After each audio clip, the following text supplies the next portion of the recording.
Alright, wake up your brain, let's go. A man is trapped in a room that only has two possible exits. The first door leads to a room made out of magnifying glass. The blazing hot sun instantly fries anything or anyone that enters that place. Behind the second door, a fire-breathing dragon is hiding. Does the man have any chance to escape unharmed?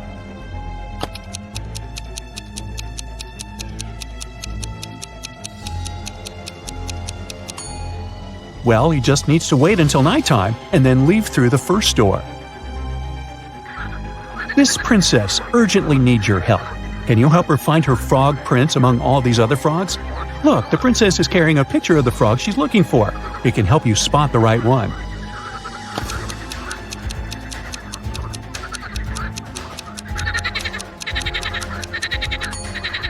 Here he is in the bottom right corner. I come out every night without being called. I am lost in the day without being stolen. What am I?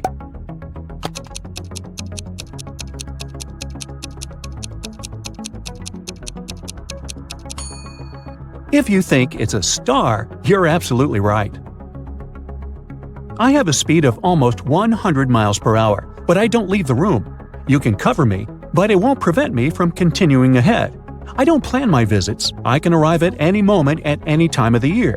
What am I?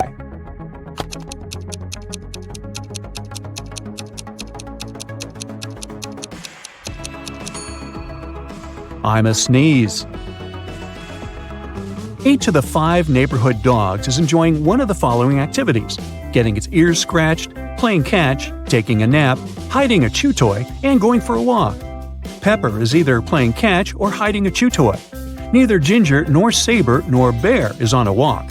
One of the dogs named after a spice is getting its ears scratched. A dog not named after a spice is playing catch. Bear is getting some exercise. Can you figure out what each pooch is doing?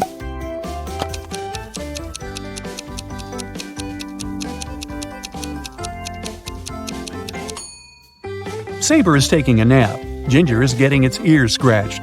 Nutmeg is going for a walk. Pepper is hiding a chew toy, and Bear is playing catch. The combined weight of a cat and a guinea pig is 10 pounds. The weight of a dog and a guinea pig is 20 pounds. And the weight of a cat and dog is 24 pounds. Can you figure out how much each of the animals weighs and determine their common weight?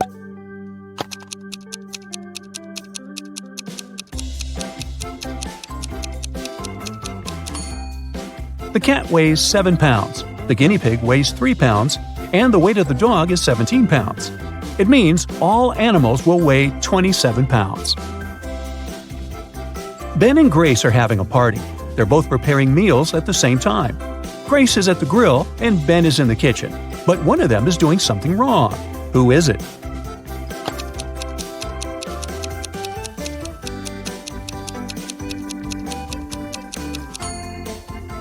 It's Ben. His stove is off. Then how is he cooking? 5 friends came to Kim's sleepover party. When it got too late, Kim's mom told them to go to bed. But sometime later, the woman heard some noise coming from the room. When she went to check, she saw that one of the windows was open. All of the teens were in their beds and seemed to be sleeping. But someone must have left the room and come back. Who was it?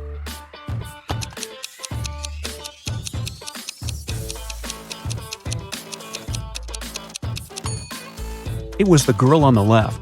Look, she's wearing her shoes, indicating she went outside and then returned indoors. What can be measured even though it has no length, width, or height?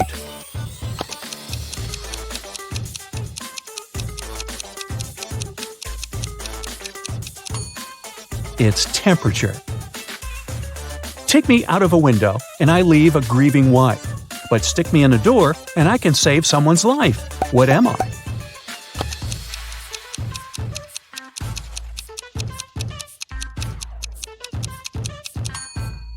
It's the letter N. John asked his friend Thomas how many children there were in his family. Thomas answered in a bizarre way, 2 pairs of twins twice. Can you figure out what he meant?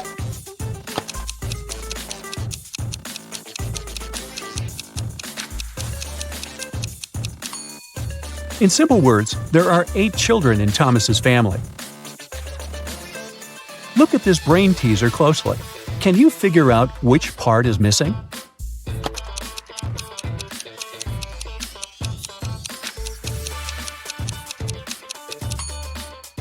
It's part A. Your friends come to congratulate you on your birthday. They have a great gift for you, but you can't get it so easily. First, you need to figure out the password to a combination lock. Luckily, your friends have some hints for you. Here, number 1 is correct and in the right place. One number is correct, but is in the wrong place in this combination.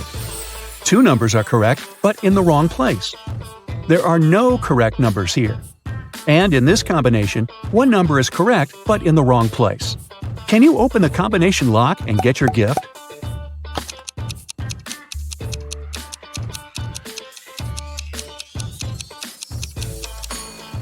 The code you need is 394. Julia took part in a cooking competition. She decided to prepare her favorite muffins. She did her best, and the muffins looked great. But when the jury members tried them, they started to make faces and sputter. It turned out someone had replaced the sugar with salt in the process of cooking. The girl understood she had lost her chance to become the winner. But at least she could figure out who had done it to her. She had 3 other competitors. Wayne told her he hadn't even been there. He forgot to buy several ingredients and did some last-minute shopping. Amber said that she had been preparing the icing for her cake. And Diana told Julia that she had been very busy with her recipe. It was complicated, and she had to follow it precisely. Very soon, Julia knew who had spoiled her muffins. And have you figured it out?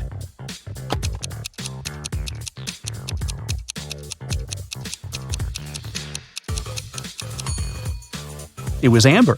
She said she had been preparing the icing, but her cake is only sprinkled with some powdered sugar. Nancy was angry with her boyfriend Paul and sent him an email saying she was going to break up with him. But just an hour after sending the message, the girl found out Paul had done nothing wrong. Now she needed to delete the email from his computer. The girl knew Paul was at work, so she sneaked into his house. But the computer was protected by a password. Nancy thought the word she needed could be her name. Paul loved her very much after all. But the girl was wrong. And then an idea came to her mind. She typed in a word, and this time it was correct. Look at what Nancy saw on the screen and try to figure out the password.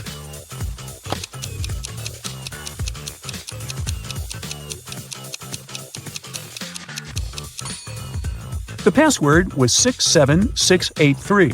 These numbers correspond with the letters of Nancy's name. Dennis called the police and told them a large sum of money had disappeared from his dorm room. He thought the thief was one of his neighbors. The police arrived and questioned the guy's neighbors. Deborah, a designer, told the officers, "I had to finish an important project. That's why I pulled an all-nighter. When I sent the final version to the client in the morning, I went to bed and only woke up when you came." Aaron, a waiter, said, "I've had a very long shift today because one of my colleagues got ill. I haven't seen Dennis since yesterday." And Nathan, a vet, said, "I've just come back home. One of my patients called and told me he felt unwell.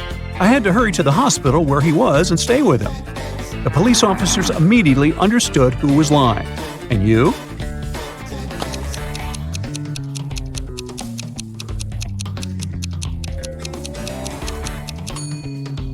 It was Nathan who had taken the money. He lied about a patient calling him. He's a vet. Look at these 3 young ladies. Can you figure out who the cat belongs to?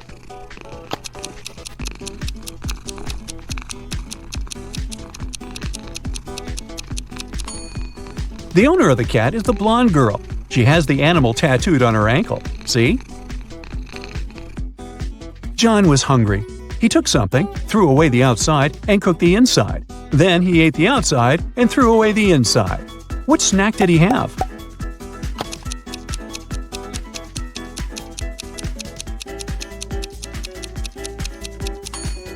He had an ear of corn. Jason arrived at a hotel. He told the receptionist his name and received the key to his room and a note. There were just 3 letters there, F, B, and D. Uh-oh. After some thinking, the guy understood what his room number was. Do you know it too?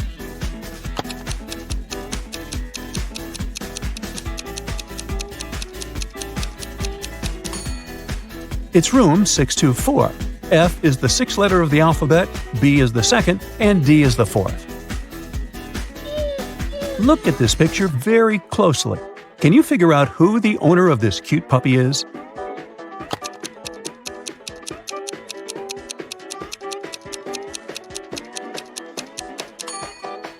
The man on the left is holding a toy, but it's not a chew toy. It's actually his son's. The man on the right seems to have the same vibe as the pooch. But the real owner is the man in the middle. The puppy has a green bandana tied around his neck, and the man has the same bandana wrapped around his wrist.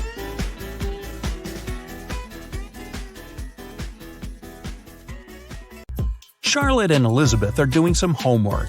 Charlotte is going to iron some clothes, and Elizabeth is about to cook. Who's not being smart?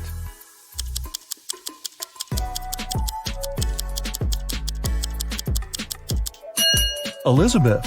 Charlotte's safe because the iron is turned off. Lucas and Liam are going on a field trip with their kids.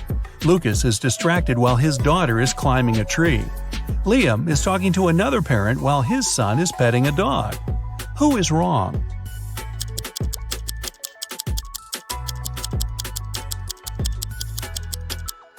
Lucas. The branch his daughter is climbing is cracking, and she is about to fall. Ava and Olivia are finally leaving home for their first night out after maternity leave. Ava decides to walk, and Olivia is waiting for a taxi. Who is not ready?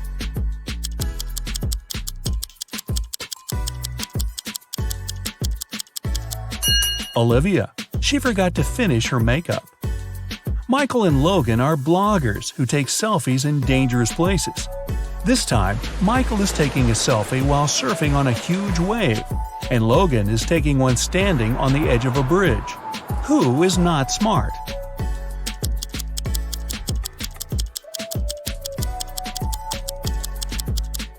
Michael. In Logan's case, at least there are people around who can call emergency services if something goes wrong. Michael is alone. It's early morning. Ian and Nolan are driving their kids to school. Who is not smart?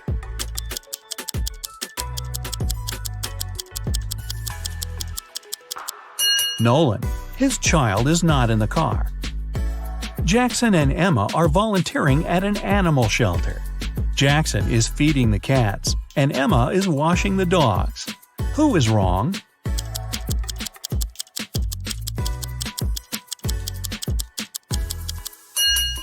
Jackson. He gave the cats dog food by mistake. Scarlett and Ellie are going to bed. Scarlett kept her door open so her cat could enter during the night, while Ellie prefers to close her door. Who is not smart?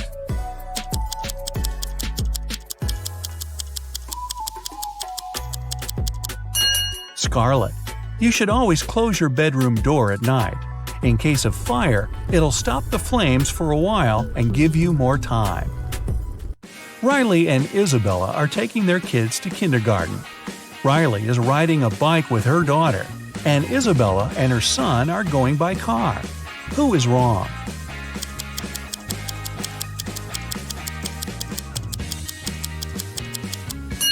Isabella. Her child isn't wearing a seatbelt.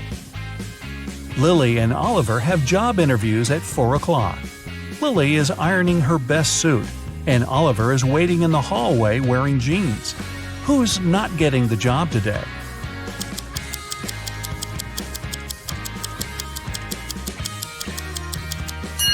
Lily. She must have forgotten the time. The interview is in 5 minutes, and she's still at home. Sophia and Aiden are working in the garden. Sophia is watering the flowers while her cat is walking around. Aiden is mowing the lawn while his child is playing nearby. Who's not smart?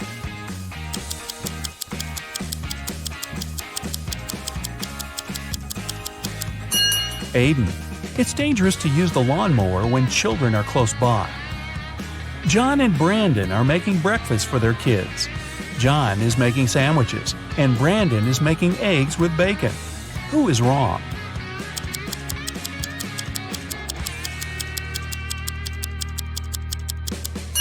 Brandon. He forgot to turn on the stove. Thomas and Abigail are going on a date. Thomas arrived a half an hour early and decided to buy some flowers. Abigail just returned from London and is driving to meet him. Who is wrong?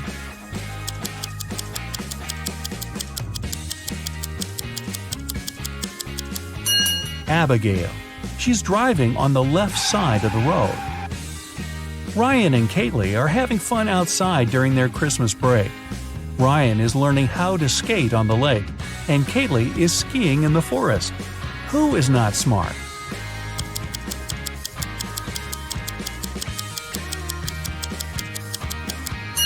Ryan. The ice on the lake is cracking, and there's no one around to help him.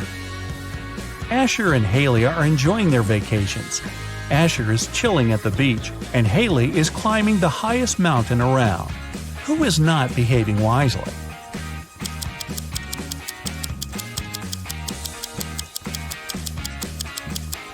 Asher. Although Haley's activity is quite risky, she seems to be okay. But Asher fell asleep at the beach and is going to get a sunburn. Chloe and Avery are having some quality time on Friday. Chloe is reading a book, and Avery is watching a documentary. Who is missing something?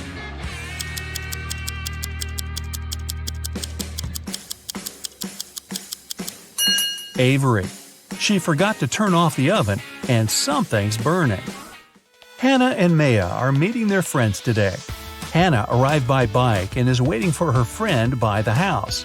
Maya arrived by car, opened the doors, and is waiting for her friend to come down. Who is not smart?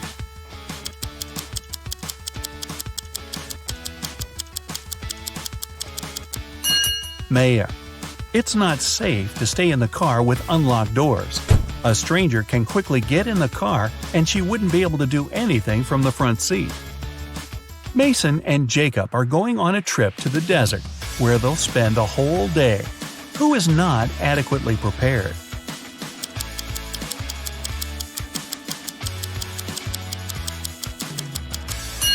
Mason. The sun is powerful, and he's not wearing a hat. Emily and Madison are spending their time outdoors, but it's not their lucky day. Emily stumbled and fell in some mud. Madison was swinging but fell. Now they both are getting up. Who made a mistake?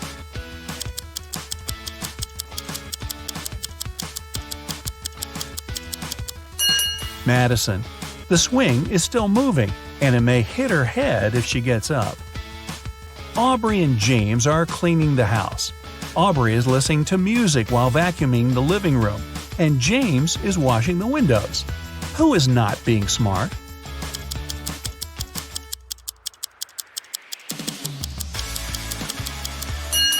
Aubrey. The vacuum cleaner isn't plugged in. Mia and Ethan are going on summer vacation. Mia is going to Greece, and Ethan is visiting his brother in Sydney. Who is not smart?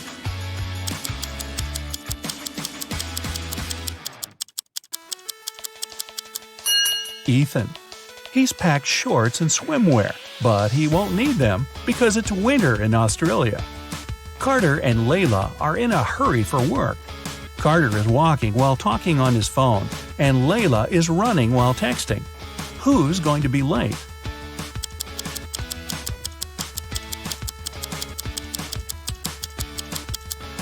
Layla. She's looking at her phone and doesn't see the pit she's about to walk into. Leah and Aaron are driving to meet their friends.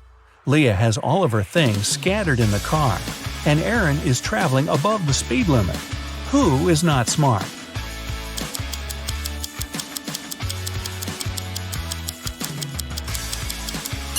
Leah. It's not safe to keep unprotected things inside the car. In case she stops suddenly, something can hit her very hard. William and Daniel are driving and are late for work. Who is wrong?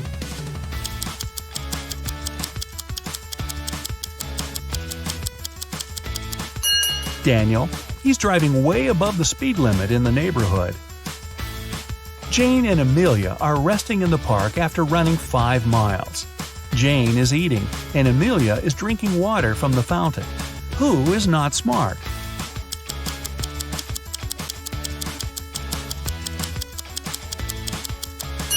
Amelia. The warning sign says that the water isn't drinkable.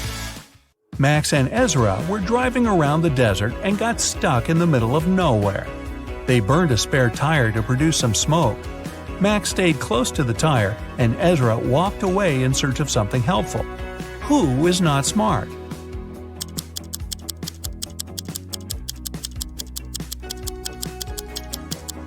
Ezra.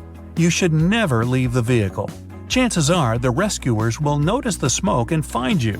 But if you go, you might miss them. Both Jonathan and Savannah didn't sleep well and are starting their morning. While Savannah is preparing some coffee, Jonathan is taking out the trash. Who is doing something wrong?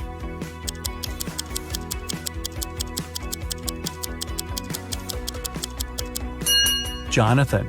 Instead of the trash, he's taking out the old toys they collected to donate.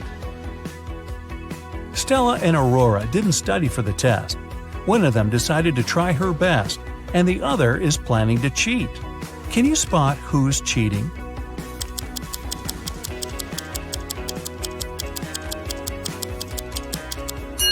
Stella.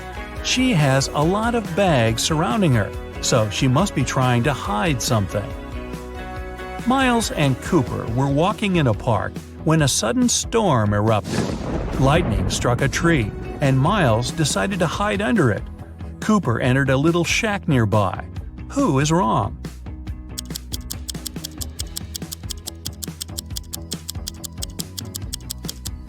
Miles. The belief that lightning never strikes in the same place twice is just a common misconception. An indoor shelter is one of the best places to hide. Leo and Melanie are preparing a barbecue party. Leo is cooking, and Melanie is decorating the yard. Who is not smart?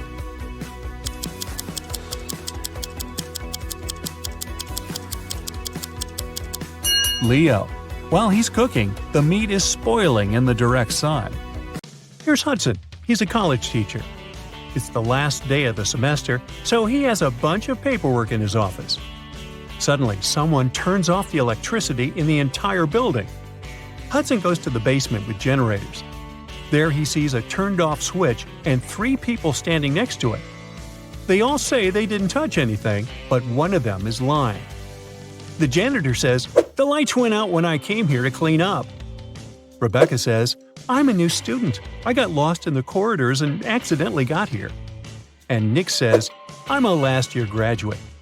I came here to find a toy owl, a souvenir I had hidden here many years ago."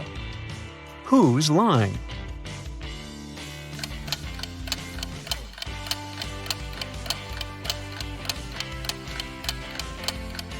The janitor has a bucket and a mop, so he's not lying.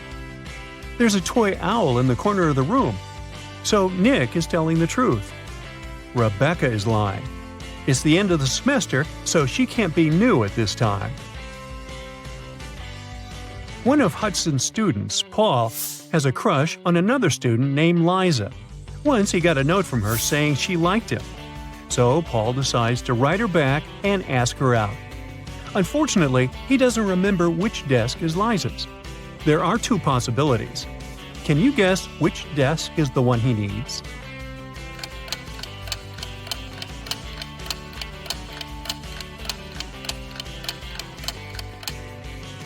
If you remember, the note was written in green ink.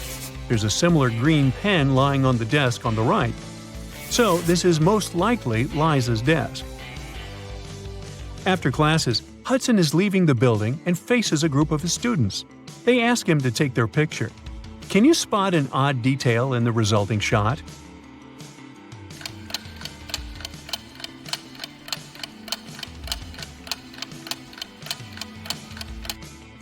This guy here has 3 hands.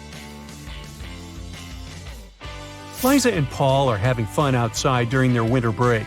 Liza is learning how to skate on the lake, and Paul is skiing in the forest. Who's not smart?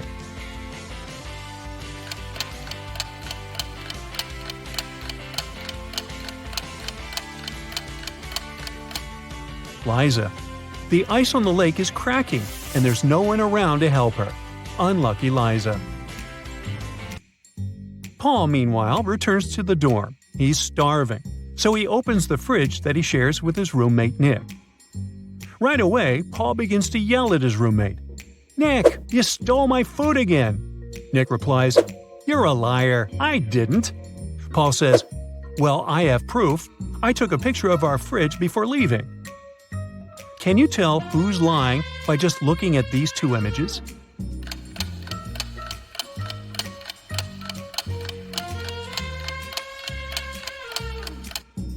Take a closer look.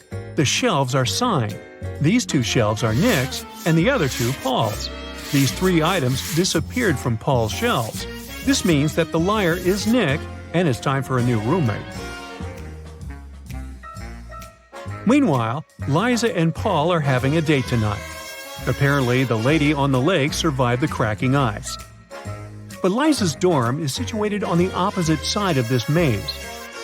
Can you help Paul pass through this labyrinth to meet his date?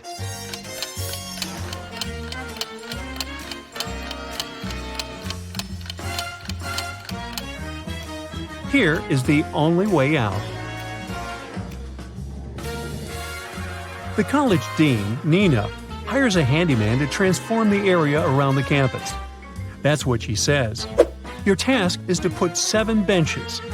I will triple your paycheck if you find a way to put exactly 6 rows of benches in a straight line. Also, each row should have 3 benches in particular. Can you help the handyman accomplish this task?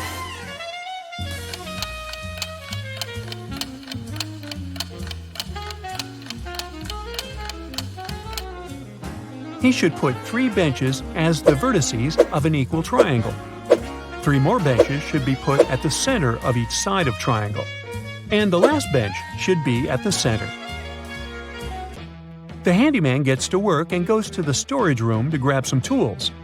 Can you find 2 identical items?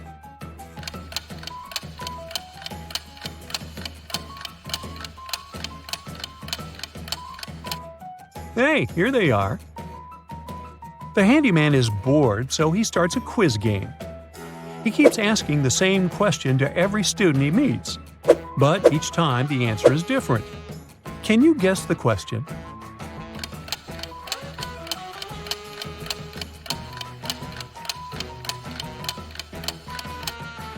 The handyman's question is, "How are you doing?" Hudson's teenage daughter, Jill, failed a test. So he makes her stay at home and study instead of going to a friend's birthday party. Meanwhile, Nina's teenage daughter, Jules, got sick. So she spends the entire day in her bedroom instead of going to the movies. Both daughters come down to dinner at 7 o'clock. Which parent was deceived?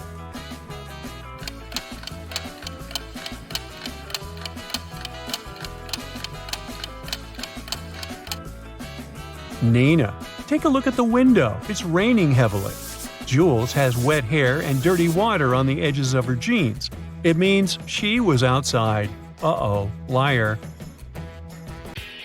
The next morning, Hudson and Nina both wake up earlier to prepare breakfast for their families. Nina is making sandwiches. Meanwhile, Hudson is making eggs with bacon.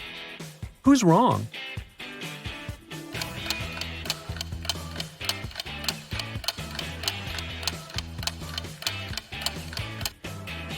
Hudson. Oops, he forgot to turn on the stove. Hudson is walking to work through his favorite park and sees this scene. Can you spot what's wrong in this picture?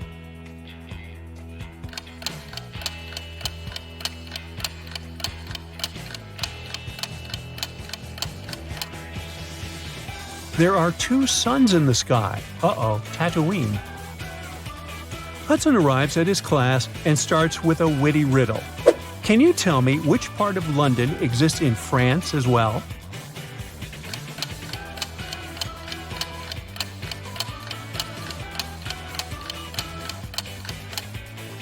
The correct answer is the letter N. A huge drama is taking place in a diner next to the college campus. The owner of this place screams, "Where's my money?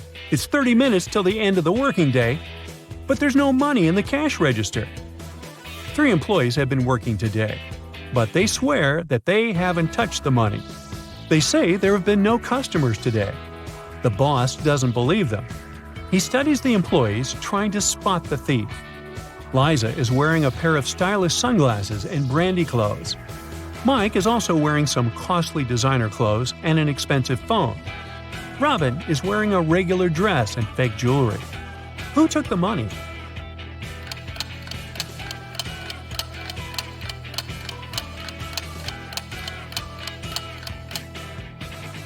Nobody. Take a look at the sign on the door. It says "Open." That means that people on the street saw the closed sign on the other side. That's why nobody entered, and the cash register remained empty. Hudson finds a secret hallway in the basement of the college building. He decides to explore it and finds an old treasure chest. But as soon as he touches it, 3 zombie pirates come out and grab him. One of them says, "Hey, we've been protecting this gold for 500 years. You can't take it." Hudson notices that something's wrong with these guys. Can you figure out what exactly?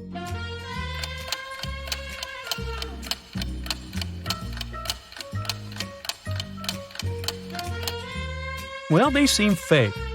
This zombie is wearing sneakers. The second one has a phone in his pocket. And the third zombie has a price tag attached to his saber. Ah, busted! Molly is very nervous. She met a great guy online, and today they're having their first offline date. They have never seen the pictures of each other. Their date will take place in an old part of the campus at night. Molly arrives at the meeting point and sees 2 guys. The first one says, "It's a weird place for a date, but I'm glad to see you."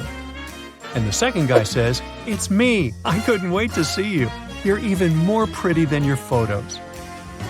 One of them is Molly's date, while the other one, a dangerous criminal. Can you guess who is who?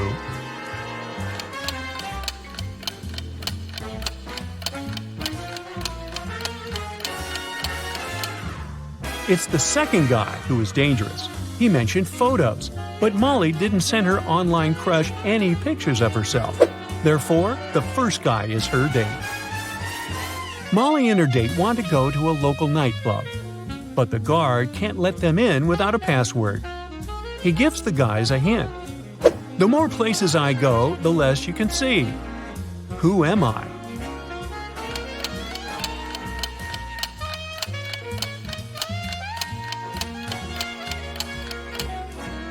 Darkness is the password. It's a beautiful weekend day. Nina is working in her garden. Suddenly, someone attacks her from behind and she faints. Later that day, she gets better and talks to the police. Nina suspects one of her neighbors. Some of them don't really like her. Officers question 3 suspects. Bill says, "I've been planting trees with my daughter all day long." Sabrina says, "I was just peacefully watering my gorgeous flowers and continue to do so." Luke says, "I rarely leave my house, so I don't even know this woman." Who's suspicious?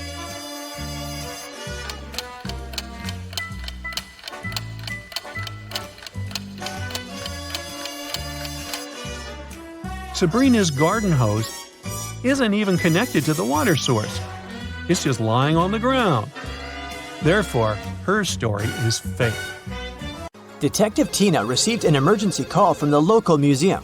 Someone had stolen an exclusive scarab brooch from ancient Egypt.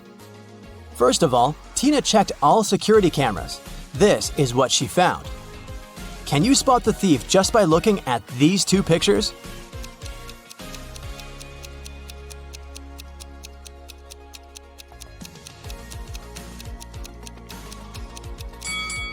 See this guy? He's holding an open paper cup in the first image, but in the second image, the cup has a lid. The guy hid the stolen brooch in his paper cup. Detective Tina hurried to the crime scene. When the brooch disappeared, the museum security system locked all visitors inside the building. But the guards didn't find the suspected person among the visitors. How did he escape? Have you guessed?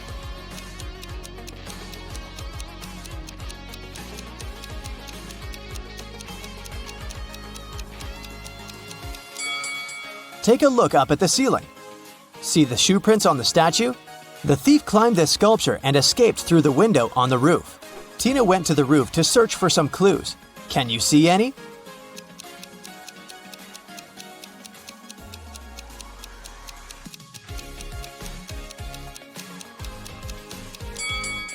The thief left the cup on the roof. There's a coffee shop name written on it. Bright Cup. Tina can visit this place and check the security cameras. Tina arrived at the coffee shop, located just nearby the museum. Unfortunately, they didn't have security cameras, so Tina questioned the staff. Kelly, the barista, said, "Sorry, I don't know this guy. I'm just trying to do my job." Mike, the manager, said, "This face looks familiar, but I'm not sure where I saw him." And Phil, the guard, said, "Sorry, never saw him. You can trust me. I have a perfect memory for faces."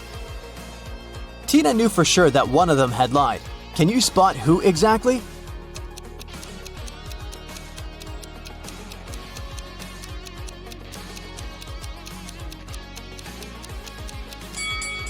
Kelly, look at her iPad. There's an incoming call from her boyfriend. Take a closer look at the contact photo. It's our thief. Therefore, Kelly is an accomplice in the crime.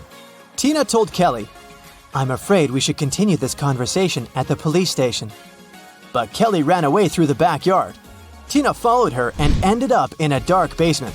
She got lost and found these 3 cages. The first cage is covered with fire. There are huge ice cubes all over the second cage, and the third cage is full of venomous scorpions. Tina has to choose one of them to get to the surface. Can you help her choose the safest option?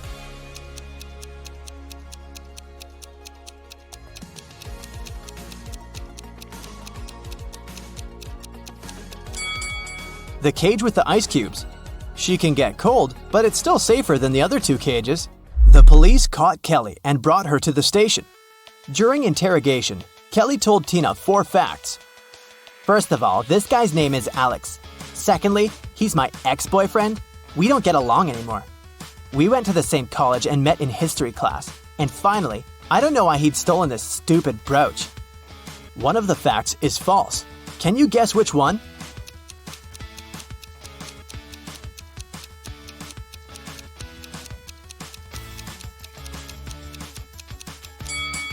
The 4th one. Look at Kelly's tattoo. It's identical to the stolen brooch. She definitely knows something about the stolen item. Kelly confessed that the thief might be hiding in an abandoned castle site outside the city. Tina went to check it out. But anyone who wants to reach the castle should go through this tangled maze. Can you tell which one of these 4 paths will bring Tina to the castle?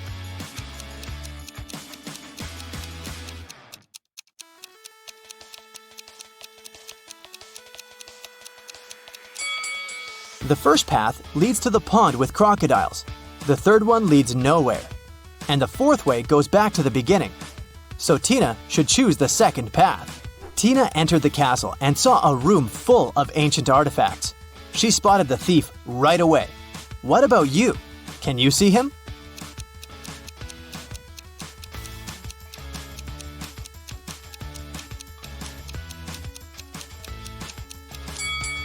This mummy is holding a cell phone. Alex ran away to the basement and Tina followed him. Unfortunately, the door behind her slammed shut and she got stuck. Can you help her break the code to escape?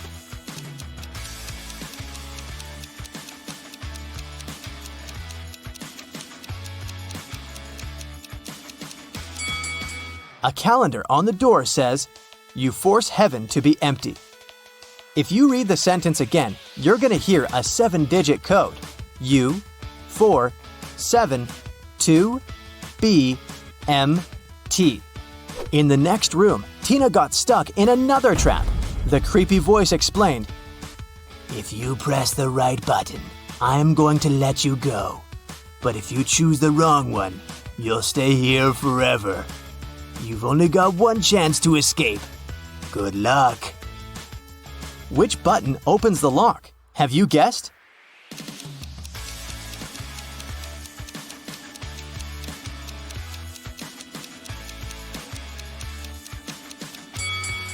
She should pick the black button. This picture on the wall is a hint. The rainbow contains all colors except for black. Tina got out of the trap and entered a room full of old furniture. She noticed 3 odd details about this room right away. What about you?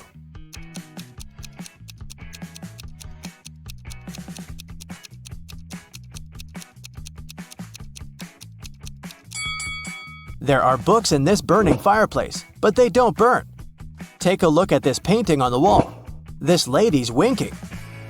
And the reflection in this mirror doesn't match the room at all. Tina found Alex near these underground gates leading to an ancient underground city. He explained that the scarab brooch hid a secret key, but there are 4 different locks on the gates. The guys only have one attempt to choose the right one. Which lock should they pick?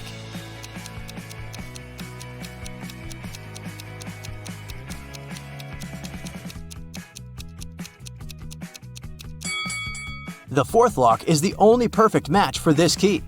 The guys opened the gates and entered the city. Alex had a map, so he ran away to find the treasures and left Tina alone. She looked around and noticed a 3-way road pointing to the north, west, and east.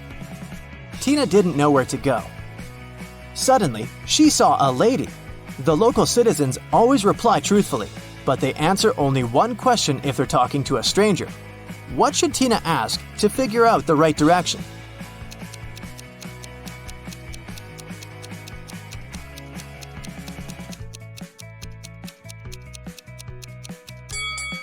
She should ask, if the right direction is not the east, is it west? Here's why. There are 3 possible answers. 1. Yes, west is correct. 2. No, east is the right direction. 3. Neither one nor the other. Tina should go north. Or, Tina might just ask the name of this lady and then introduce herself. This way, they won't be strangers anymore, and Tina would be able to ask as many questions as she needed. Hey, look at these couples. Can you spot anything weird here?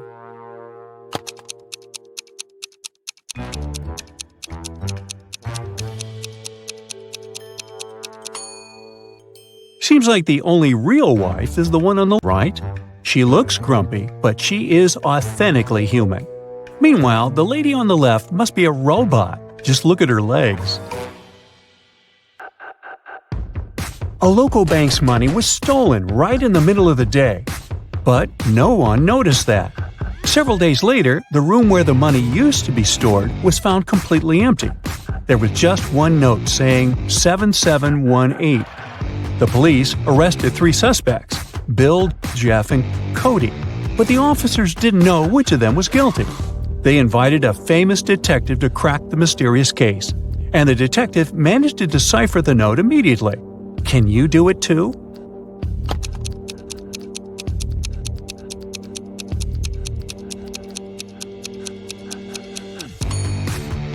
So turn the paper upside down. This way, the numbers turn into a name, Bill.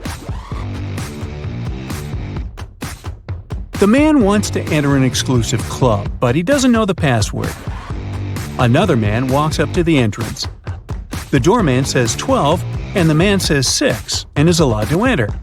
Another man approaches. The doorman says 6, the man says 3, and the doorman lets him in. Thinking he's heard enough, our guy walks to the door. When the doorman says 10, he says 5, but he isn't allowed to enter. What should he have said?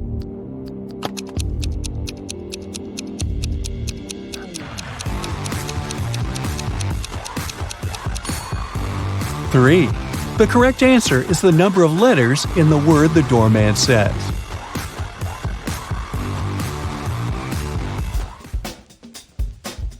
Martin was a robber. One day he was trying to escape from the police after robbing a bank. He had 3 gold bars in his arms, each weighing 20 pounds. Ooh. The only way to get away was to cross a bridge, which could only support 220 pounds. The 3 bars of gold weigh 60 pounds, and Martin weighed 180 pounds. Could he cross the bridge without getting rid of any of the bars?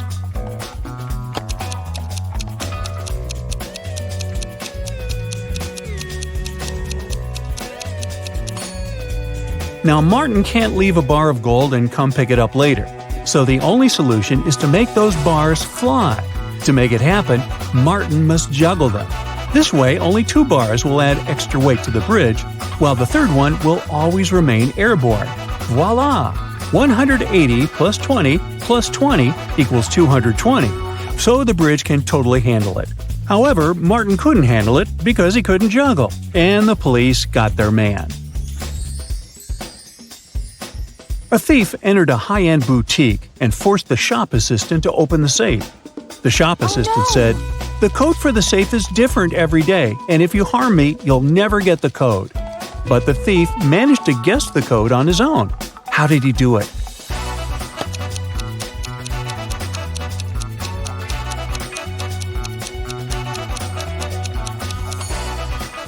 The thief was smart. The code to the safe was the word "different," just as the shop assistant said.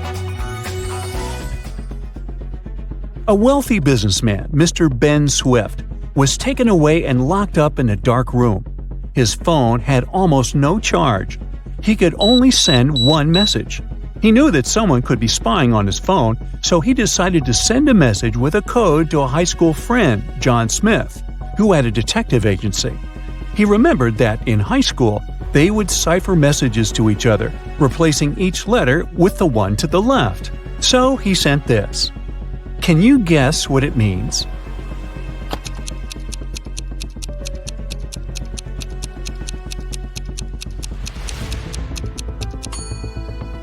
It's not gibberish. Once you decipher it, the message reads accountant, so it seems his accountant is to blame. You're wandering through the jungle when, all of a sudden, you see a magnificent ancient castle. You enter it and see its inhabitants. It's kind of hard to say if they're friendly or not, but hey, look, they've just fetched you some snacks. Still, you can tell from their grins that these snacks might be a trap for you. You can't say no to them and need to choose something to eat. There are 4 muffins in front of you. They all look yummy and your mouth is watering. One of the inhabitants, who seems to be the leader, tells you that the first muffin has some fermented cabbage inside. The second is swarming with live ants. The third has mud instead of chocolate cream, and the fourth one has ackee fruit inside. So, which dessert should you opt for?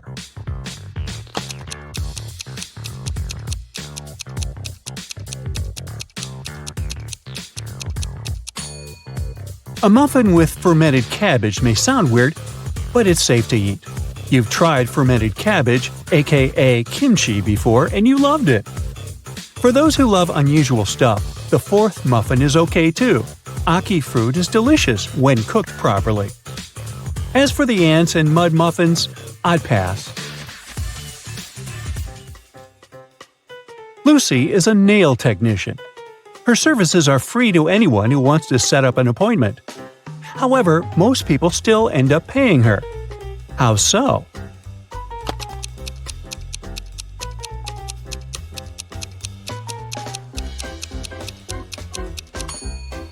Lucy only does one hand for free, so most people who come end up paying the full price. They don't want to look weird with their nails done only on one hand. Poor Kathy lived with a stepmother and 3 wicked stepsisters. Her dream was to go to a lit party, which she had been waiting for a year. Her stepmother, Eveline, never let Kathy go anywhere. But this time, Eveline decided to let Kathy go as soon as she had finished with all her tasks. The stepmother asked Kathy to bring her some water, but she gave her a colander to carry the water. How can Kathy bring the water if she has nothing but a colander?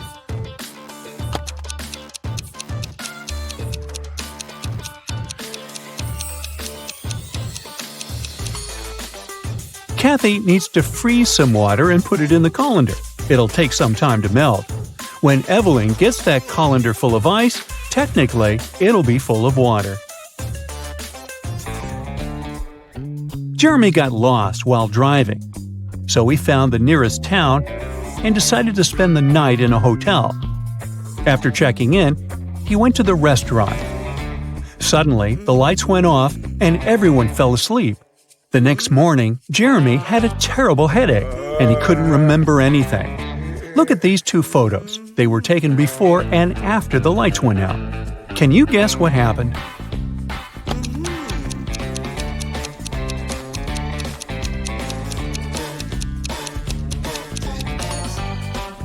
Look, there are some balloons in the first photo, but none in the second one. They must have been filled with sleeping gas. Someone wanted everyone to sleep. Jenny went grocery shopping and bought a lot of milk, yogurt, meat, and cheese. When she came back home, she realized that she had nowhere to store all these products as her fridge was already full. How can she save all the food she bought?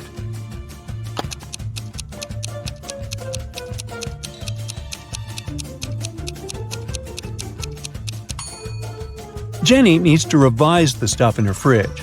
Look, there's a pack of rice, some chips, and even cookies. These products don't need to be stored in the fridge. Once she takes them out of the fridge, she'll have enough space to store the dairy products and meat she bought. Twiggy's got her 2 piggies. Alex grooves with his 2 wolves. And Tony has a pony. They're all on the shore of a vast and dangerous river. They need to get across, and there's only one small raft nearby. But it's not as simple as it might seem. There are 5 rules the guys need to follow. Rule number 1, the raft can only carry 2 of them. Number 2, only humans can row. Number 3, the piggies can't ride with Alex unless Twiggy is around. Number 4, the wolves can't ride with Twiggy without Alex. And finally, number 5, the pony can only ride with Tony. How can they all get across?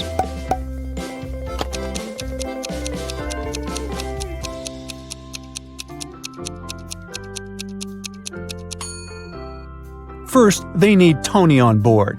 He needs to take one of the wolves across the river. The rules don't prohibit it. When he comes back, Alex takes the second wolf across the river. Then Alex goes back alone. Twiggy joins him and they go to the other bank, where Twiggy leaves Alex and goes back alone. She gives the raft to Tony and his pony, and they go to the other bank. When they reach it, Alex takes the raft and goes back to pick up Twiggy. He picks her up, they go back, and Twiggy leaves Alex there. After that, she goes back to pick up her pigs one by one. Finally, I thought this was never going to end. Hey.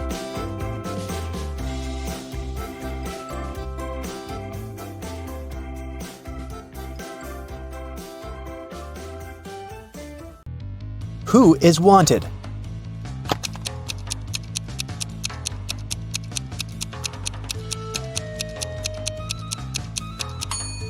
The girl on the right. She has the same mole as the girl on the poster. Who is an identity thief?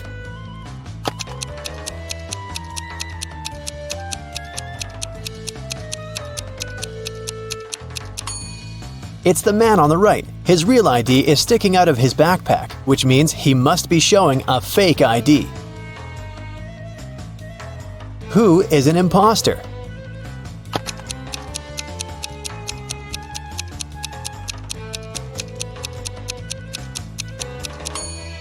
The girl on the left. The script she's reading is turned upside down. It means she only pretends to be an actress. Who is the real thief?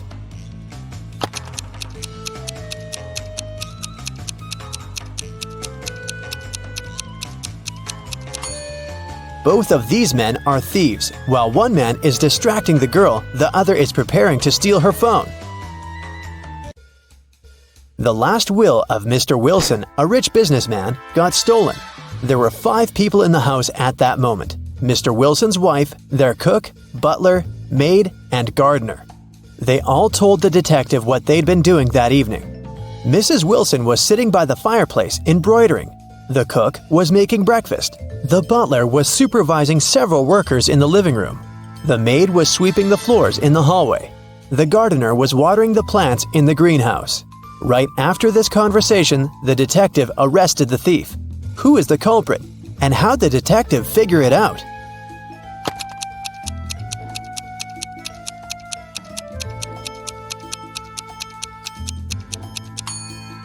The cook is the thief. He said he'd been preparing breakfast. but the crime happened in the evening. Lily owned a flower store. One day, she got a call from the police. They told her that her shop had been robbed. When she arrived, shards of glass were on the ground near the store, and the pots and plants inside were broken. The police questioned 3 suspects. Jacob, Lily's ex, said, "I was in a hurry and didn't notice that the windows were broken when I was passing by the store. I only realized what had happened when the police called me." Camille, Lily's friend, said, "Lily asked me to help her with something in the store. When I arrived, everything had already been broken. I called the police immediately." Matt, Lily's ex-coworker, said, "I was walking nearby and I saw someone breaking a window and sneaking into the shop. I left my phone at home, so I ran to the police station." Can you guess who's lying?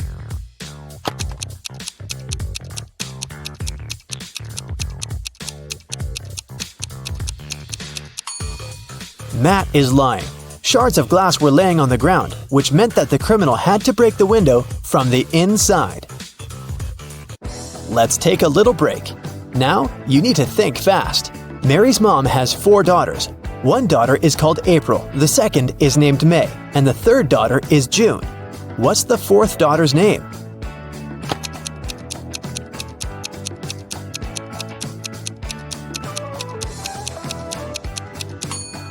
It's Mary, of course. Who doesn't belong to this list? Napoleon Bonaparte, Queen Elizabeth, William Shakespeare, Sherlock Holmes, Aristotle, Christopher Columbus, Donald Trump.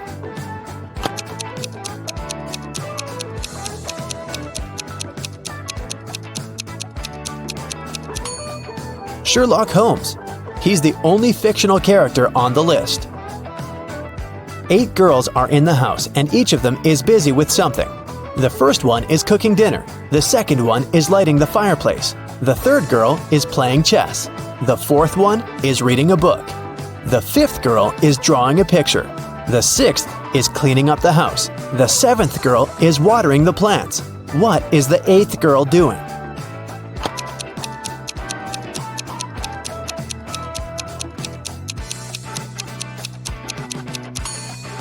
She's playing chess with the third girl.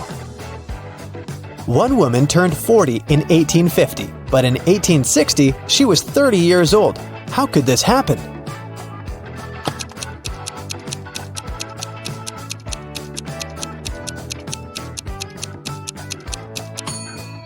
This could only happen if 1860 was earlier than 1850, which means that the woman turned 40 in 1850 BCE and 30 in 1860 BCE. An artist was walking in the park when it suddenly started raining. He had neither a hat nor an umbrella to cover his head. He also couldn't hide under a tree because the downpour was too heavy, and still, not a single hair on his head got wet. How can that happen?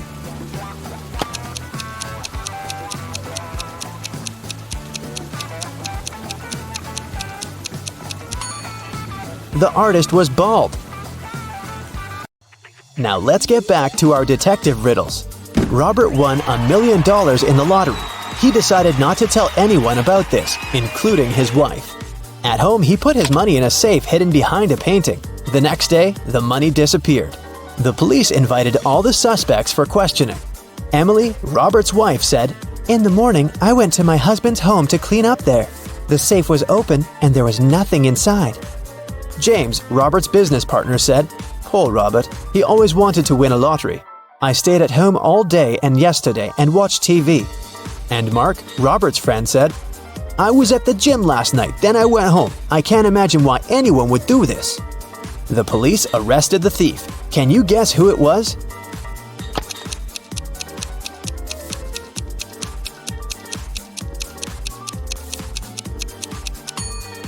Robert's business partner did this. Robert didn't tell anyone that he'd won the lottery. His wife noticed an empty safe when she entered the office, but she didn't know what was inside. Marina was participating in a figure skating championship. She was a very strong competitor, and many people believed she could win.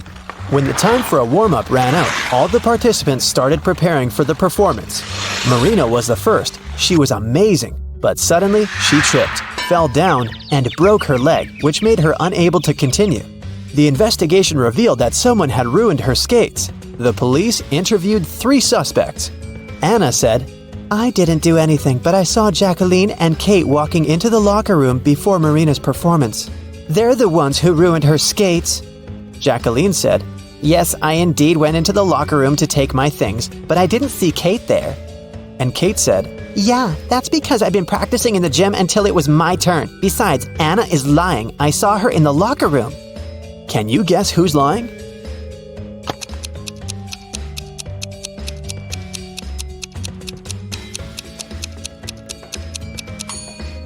Kate. She couldn't train in the gym because the time for the warm-up had been over by the time the competition started. Here's what happened. Kate went into the locker room and ruined Marina's skates. Jacqueline came into the locker room after her, and that's what Anna saw. Uh-oh. 3 friends, Kyle, Harry, and Sherry, are locked in separate cages on a deserted island in the middle of a lake. Kyle's cage has a huge ice block on top of it. There's a tank with boiled water on top of Harry's cage. Only Sherry's cage hatch is locked, and the metal padlock is pretty heavy. The key is inside Kyle's cage. Can you find a way for the 3 friends to escape?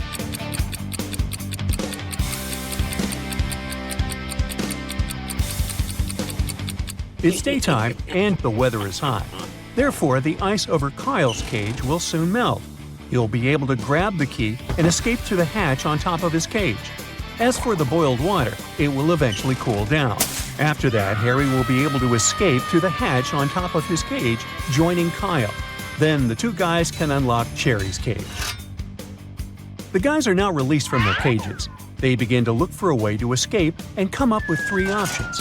They can try to drive this old car, walk to the nearest village and ask for help, or use this rowboat, which floats not far from the shore. Can you help them choose the best option?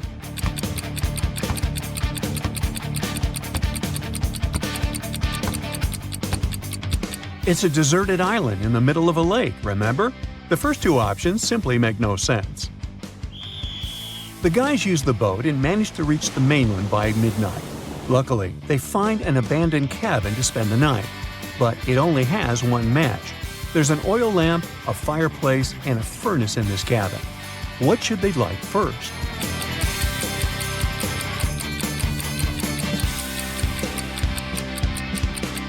Yeah, it's the match. Woo! The next morning, Kyle wakes up early. Harry and Sherry are still sleeping. He decides to go investigate the area. Soon Kyle finds a brand new airplane. He immediately gets behind the wheel to pick up his friends and fly away from this cursed forest. But suddenly, the owner of the vehicle shows up. He pushes Kyle out of the airplane without a parachute.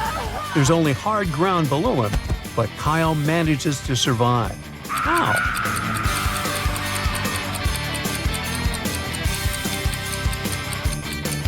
The airplane is still on the ground. Sherry wakes up second and decides to go pick some berries for breakfast. Finds 3 bushes with different types of berries, but only one of them is safe. Can you guess which one?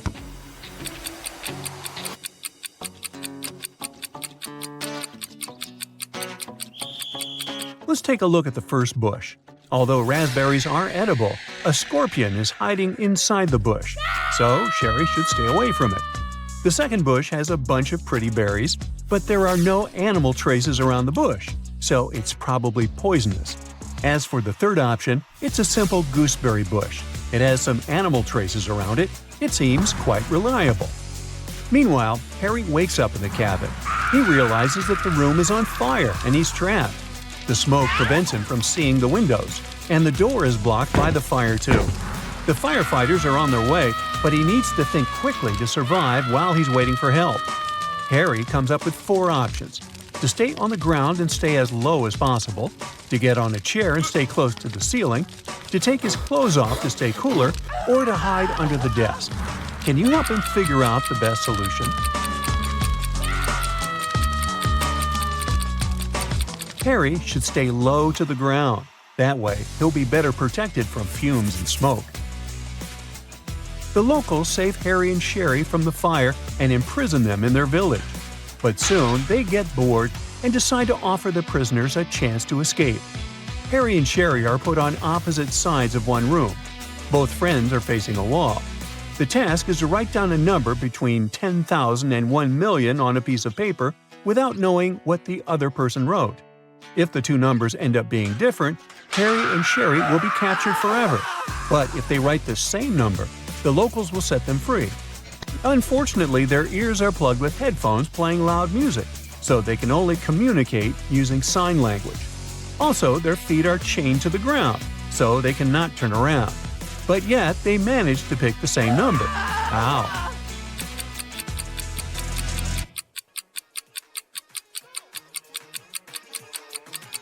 There were windows on the walls, so Harry and Sherry could see each other in the reflection of the glass. They could easily communicate using sign language. Meanwhile, Kyle is traveling through the jungle on his own to find his friends. Kyle takes a look inside his filtered water bottle.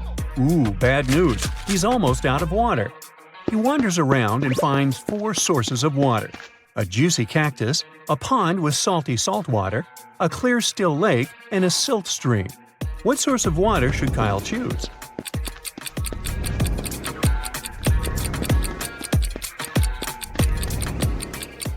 Most cactuses are toxic, so instead of fighting his thirst, Kyle will get a stomachache. Salty salt water will dehydrate him. Stagnant water from the still lake is probably infested with all kinds of bacteria. So the best choice would be the silty stream. It contains nothing that Kyle's filter water bottle can neutralize. Kyle keeps on walking. Suddenly, he spots a crocodile and freaks out. Can you see it too?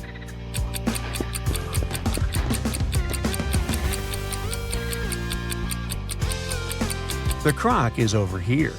Kyle is trying to escape, but the jungle is full of other wild animals. He only has 2 options: to sail on a motorboat across the lake when he saw the crocodile, or to sail on a regular boat across the Shark River. Can you help him pick the best option?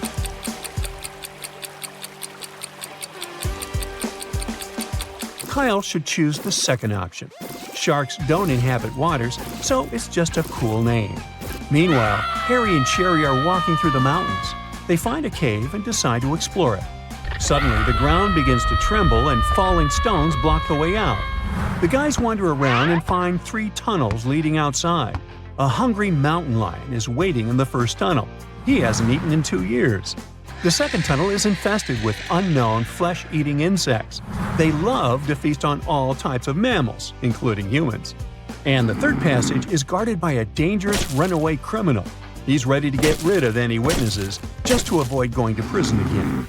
Which way is more or less safe?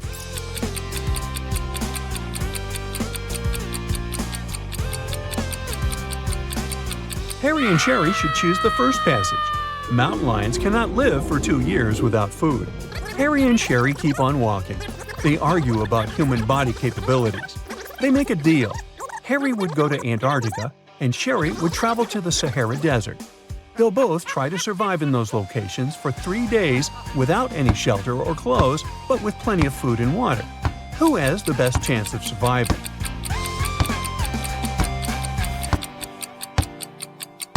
In Antarctica, the temperatures are freezing all the time, and without any cover, Harry would turn into a snowman in less than a day. In the Sahara, on the other hand, the heat is intense only during the day. It's rather cool there during the night, and a water supply will help Sherry fight dehydration. Harry and Sherry reach the top of a mountain. Suddenly, they spot Kyle in the woods. Unfortunately, the mountain road is very confusing. There are 3 possible routes the guys can take to reach Kyle. Can you help them choose the best option?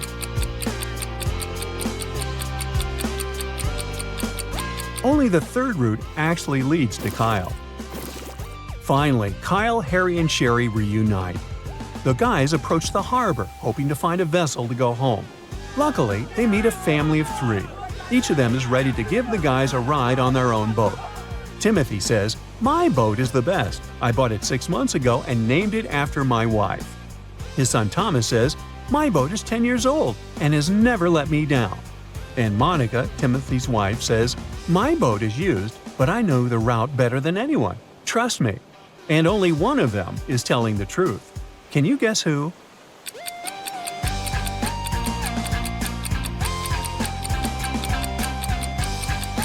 Take a closer look at Timothy's boat. Its name is Michelle, not Monica, which means his story is a lie. Thomas lied about the age of his boat. The engraving says 1980. So the guy should say yes to Monica. Sarah and Barbara are in grave danger. They've been locked up at a high-security prison for over a month. One day, a fire starts at the wing where they're located, and the guards flee the scene before helping them out. Take a look at these images.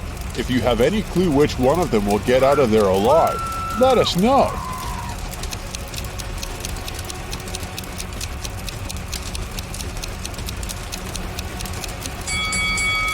They both have it pretty rough, but Sarah, the woman on the left, is the one who will be able to escape. She can use one of the sticks from her hair to open the lock on her cell and run as fast as she can.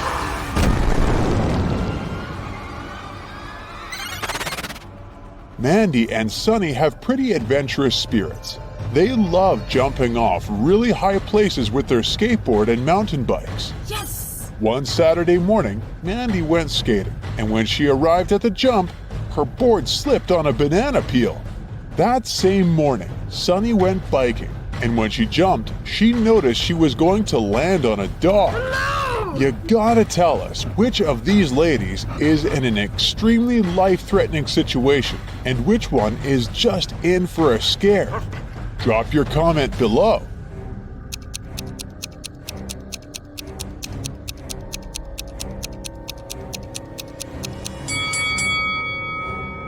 Mandy is probably just going to have an adrenaline peak with that banana peel in her way, but Sunny is in real danger.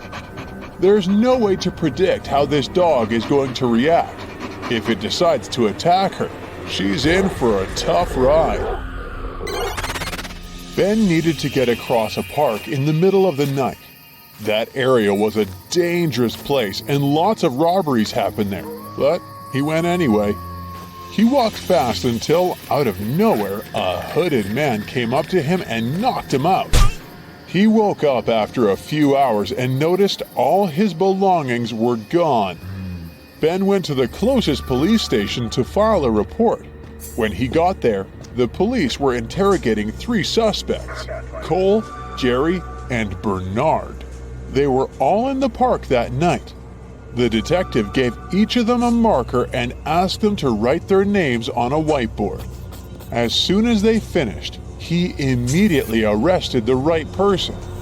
Can you figure out how on earth did the detective know who was guilty based on this random test? What's your 2 cents on this one?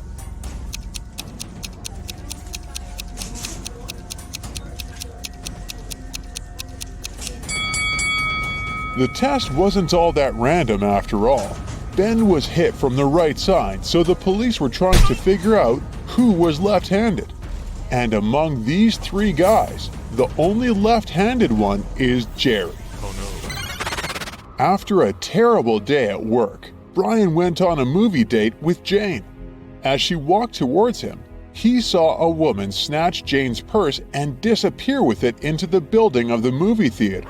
Jane didn't have time to see the woman's face, but she scratched the woman's arm with her long nails. Oh no. The couple walked into the cinema and immediately spotted Jane's bag. It was on a bench between 2 women. As they approached the bench, both suspects stood up and walked to the opposite sides of the room. Take a look at the crime scene. Don't let the thief get away with it. Can you figure out who the culprit is? Hey. Don't keep it to yourself. Let us know.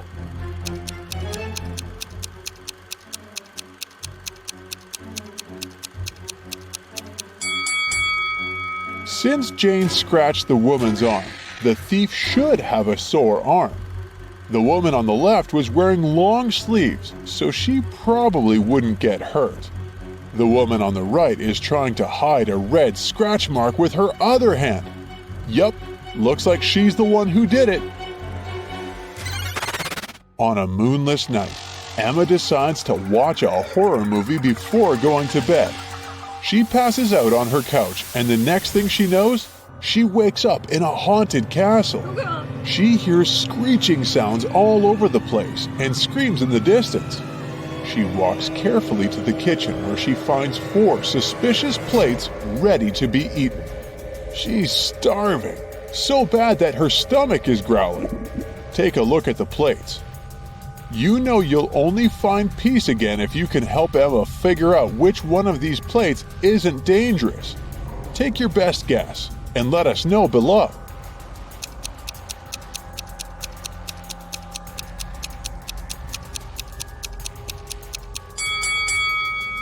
Take a look at the soup. There are a couple of human eyeballs in it, which is definitely a no-go. The steak is half rotten already, and there are real-life spiders crawling all over the burger. The pasta looks the least harmful out of these options. Betty and her younger sister were kidnapped by a town villain. They woke up in a dark basement filled with many corridors. The villain left them alone for a while, and they took that chance to try to find an exit. They ran all over the place until they realized they were running in circles. Suddenly, from each of the 3 directions standing before them, a man appears. Each of them said they were kidnapped too, and they knew the way out. But your suspicion tells you that only one of them is telling the truth, while the other 2 are probably working for the villain and will take you back as a hostage. Stop everything you're doing now and help Betty and her sister decide which men they should trust.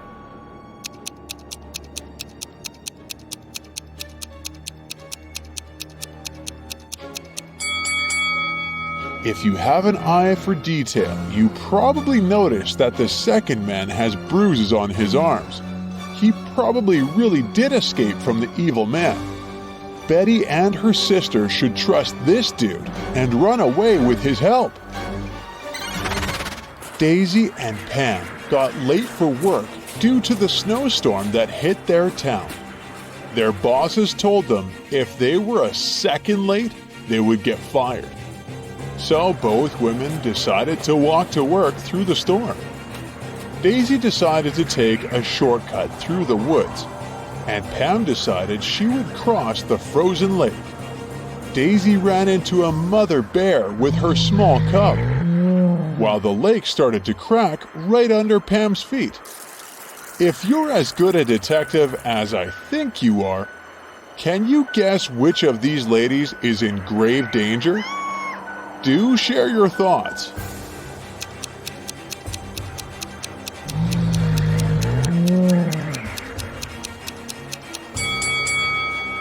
Sure, Daisy is in a pickle, but she can stand her ground until the mother bear and her cub pass along, I hope. Yes. But Pam is in serious danger.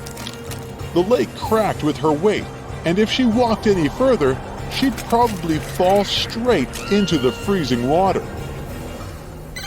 A robber is striking again. He is creeping into neighborhood houses in the middle of the night, taking very expensive items from people's houses. On the first night, he stole a refrigerator from Ronnie's house. And then, on the following night, he snuck into Brendan's house and stole his fancy table.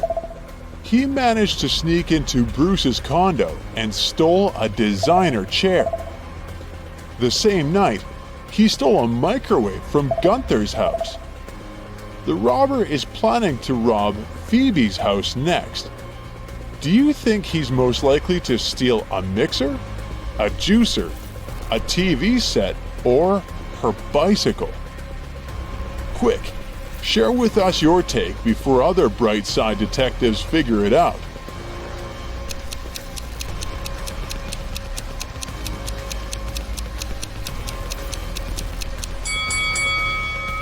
If you figured out the correct pattern, you know that the robbers steal stuff according to their colors and the initials of a person's name.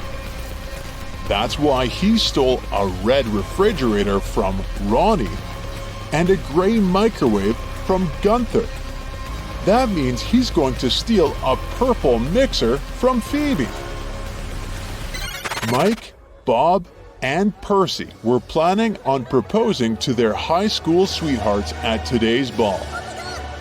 They prepared everything, from the ring to the song that was going to play when the three of them popped the question. The night felt strange, and one of the guys was in extreme danger.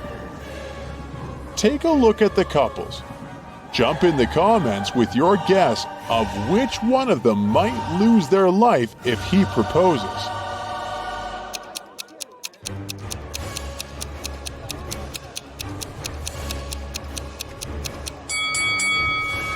It's Bob. Look at his partner's reflection on that mirror across the room. She's actually a witch disguised as Bob's girlfriend. He's in grave danger.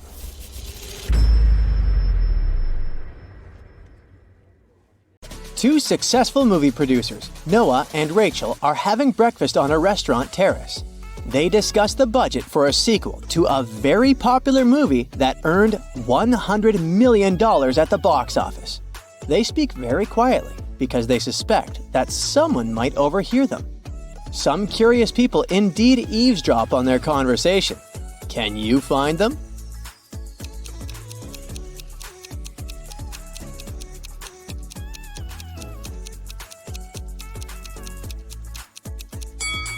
There's a guy at the table holding a magazine upside down. Obviously, he is not interested in reading it. He must be listening to Noah and Rachel. That lady has a camera lens sticking out of her backpack, so she's probably a reporter. Fans will be able to read the producer's lips if she posts this video. And this handsome guy is busy eating his salad, but there's a microphone hidden in his long hair. 4 people enter the same restaurant and take a seat on the terrace. Jill is wearing 2 large gold bracelets and gold rings on each of her fingers. Mark is fiddling with a brand new phone and checking the time on his smartwatch. Kevin has a fancy tattoo on his hand and a dazzling gold watch on his wrist. Luke doesn't have any watches, rings, or bracelets, but he's wearing a smart suit. Only one of them is a millionaire. Can you guess who?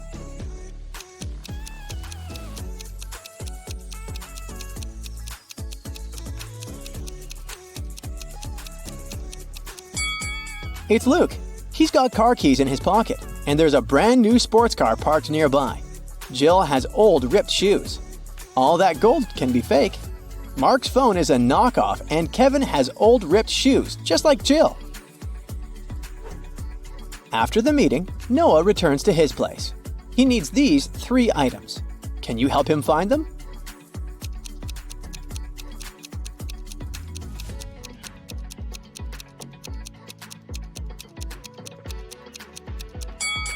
Here they are. Noah wants to read the secret sequel script on his laptop. This file is protected by a password, which Noah doesn't remember. But here's a hint. He should enter all the bold numbers one by one. But first, he needs to decide what numbers to put instead of the question marks.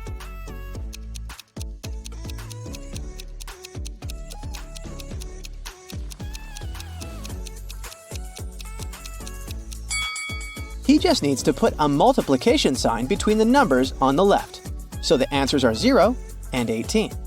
And here's the correct password. Later that night, Noah throws a party at his house, where he usually lives alone. Everyone from his work is invited. In the middle of the party, Rachel finds Noah poisoned in his bedroom. A detective arrives to investigate and questions 3 main suspects: Amy, Kelly, and Connor. All of them deny entering Noah's bedroom. Who's lying?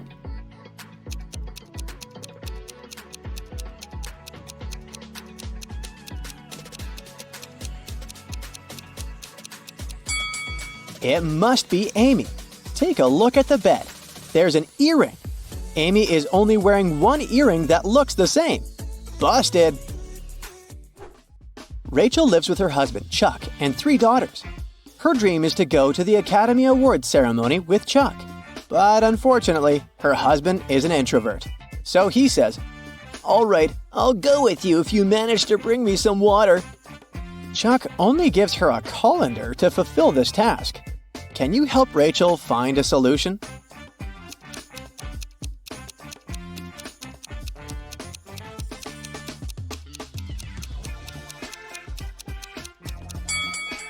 She needs to freeze some water and put it in the colander. Technically, it's still water, right? It's time to choose an outfit for the ceremony. Rachel has 3 dresses, a yellow one, a red one, and a black one. Which dress should she wear?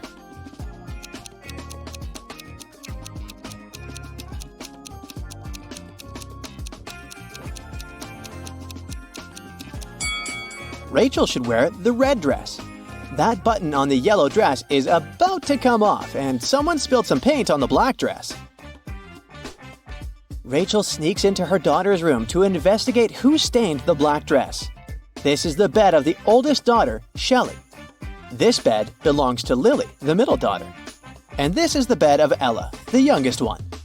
Can you help Rachel figure out who ruined her dress?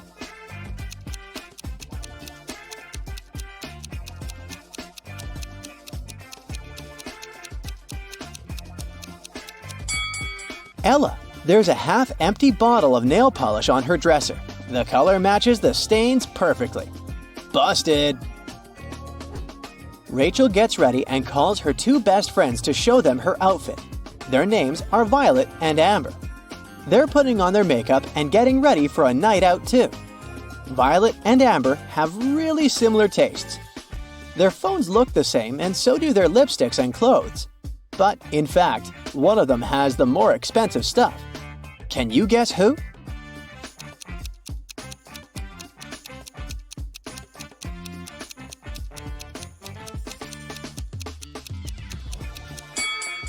Take a look at Amber. Her dress logo gives her away since it's obviously a knockoff. One famous magician is performing at the ceremony's after party. He's going to show his most spectacular trick. The magician puts 8 different cards on the table and covers them with a black cloth. He asks Rachel to come closer. Now you'll see 2 rows of 4 cards. I want you to select only one of them. He lifts the cloth for 1 second and then covers the cards again. Rachel chooses 1 card.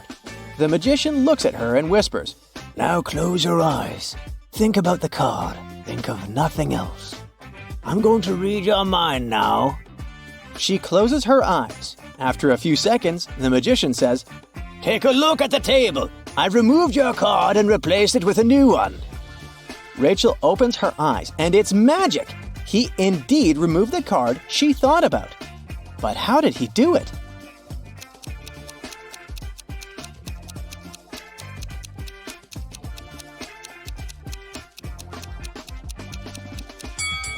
There's no magic here. The magician replaced all the cards on the table with new ones. But Rachel didn't notice this since she was only focused on 1 card. Oliver is a famous movie director. He throws an after-party in his hotel room after the ceremony and invites 3 actresses, Anna, Mona, and Donna.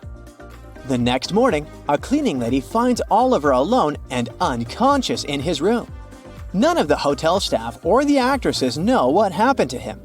The police arrive and they find a note next to Oliver's calendar. It reads 3-10-11-8. The detective already knows who attacked Oliver. What about you?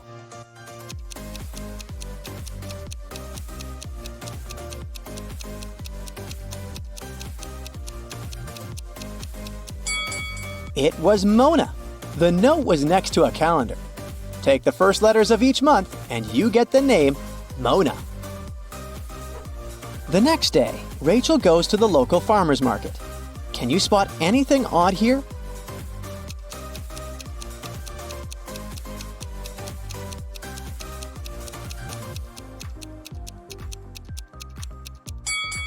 This lady is selling bakery goods, but the sign says fresh phones.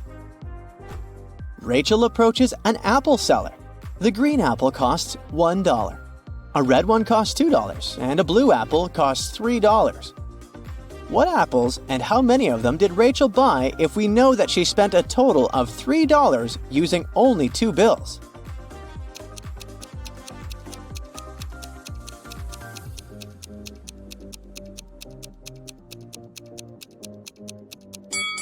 Rachel bought a green and a red apple. She paid for the green apple with a $1 bill and she used the $2 bill to pay for the red apple. Of course, she could have grabbed a blue apple and given the same $3, but blue apples don't exist. Rachel is watching 3 people standing in front of an ice cream cart. The first guy is taking his ice cream from the seller. The guy behind him is nervous. His hands are in his pockets.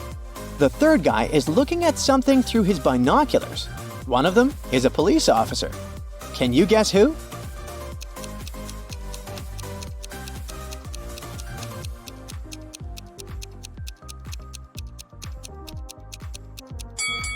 It's the first guy. He has a police radio in his pocket. Rachel enters a local high-tech fair. Cyborgs are working here along with humans, but one of these robots is defective. Can you spot which one?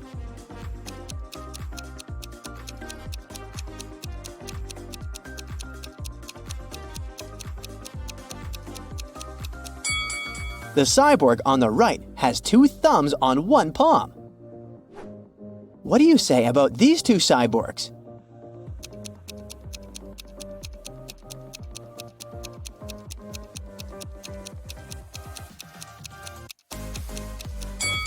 The lady on the right is the defective one. Her hands need to be fixed. What about these robots? Which one is defective?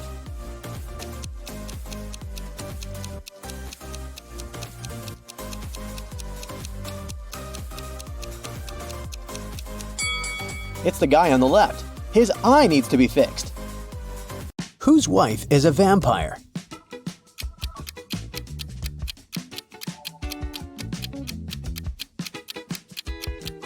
This guy's wife is a vampire because she only came to the party after sunset.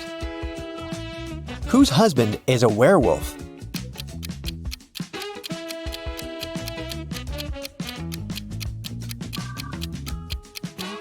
The girl on the left is sweeping up her cat's hair. See? There's a cat in the background. Meanwhile, there are scratches on the floor and walls in the house of the girl on the right. And this shoe has a torn front. Her husband must be a werewolf. Whose wife is actually a ghost?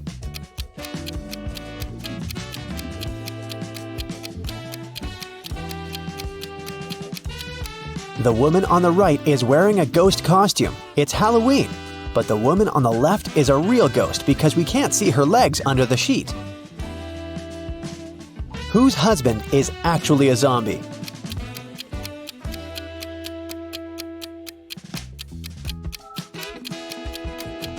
The man on the left is just sick. The man on the right is a zombie because he's the only one who doesn't eat human food and has an empty plate. Water lilies grow on the lake. Every day, their number doubles. The lilies will completely cover the entire surface of the lake in 48 days. How many days will it take them to cover half of the lake?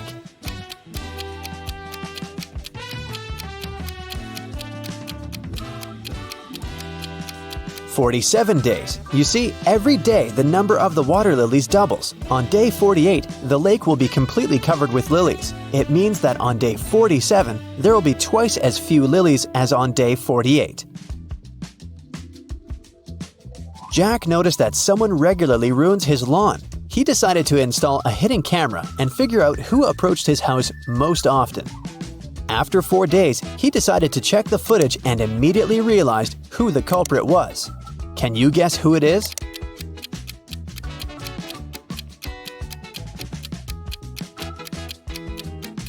Jack's neighbor Karen ruins his lawn. She's present in all the photos, but she tries to disguise herself so that she can't be recognized. A woman didn't have her driver's license with her. She didn't stop at a railroad crossing when the barrier was lowered. Then, ignoring the stop sign, she moved in the wrong direction along a one-way street and stopped only after passing 3 intersections. Traffic police officers, seeing all this, decided not to interfere. Why?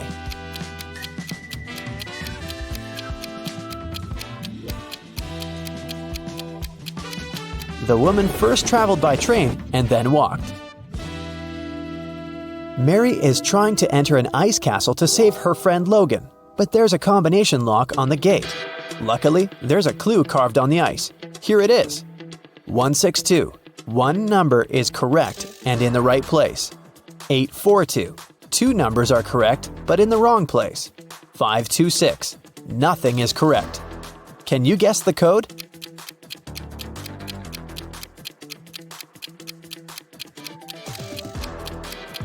The passcode is 184. First, we exclude 2 and 6, since in 526, no number is correct.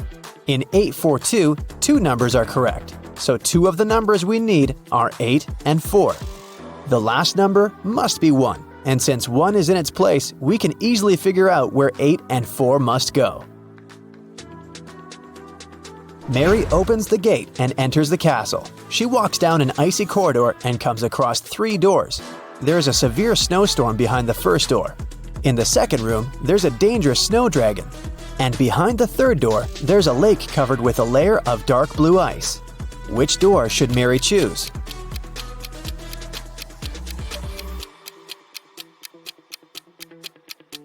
The dragon is a definite no-no. The dark blue ice is thin and unsafe. Mary is likely to just fall into the lake. The first door is the best option. Mary crosses the room and finds herself in a long corridor. The Ice Queen's monsters start chasing her. The girl runs down the hallway and sees another 3 doors made of clear ice. There's a magical snow parrot in the first room. The second room is filled with water. And there's a small black room behind the third door. It looks more like a locker. Which door should Mary hide behind to avoid being found?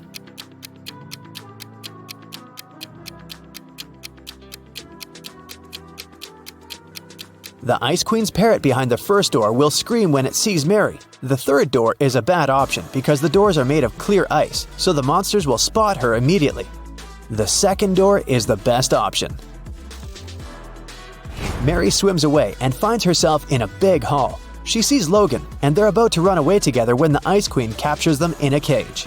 There are 3 levers next to the cage, and the Ice Queen gives Mary these hints. The first lever is going to open the cage, but they'll fall into a freezing cold underground lake. The second lever will open all the cages in the castle and release all the monsters that are inside. The third lever will open the cage, but only one person will be able to get out. What should the guys do?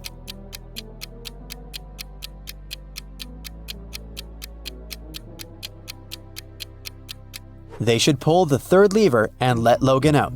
After that, they should pull the first lever. Mary will fall into the water, but Logan will help her get out of the lake.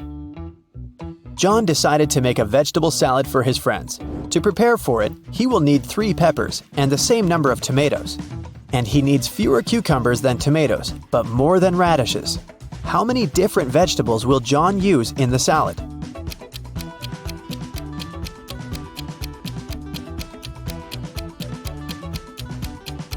.3 peppers, 3 tomatoes, 2 cucumbers, and 1 radish.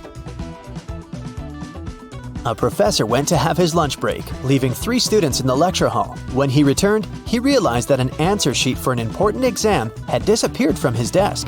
He questioned the students. Kyle said, "10 minutes after you'd left, my mom called me and asked me to meet with her near the college building. When I returned, the sheet was already gone." Brian said, "No one called Kyle. He took something from your desk and left." And Ryan said, "Brian is telling the truth. When we realized that it was an answer sheet, we ran after him outside, but he had already left." Who should the professor believe?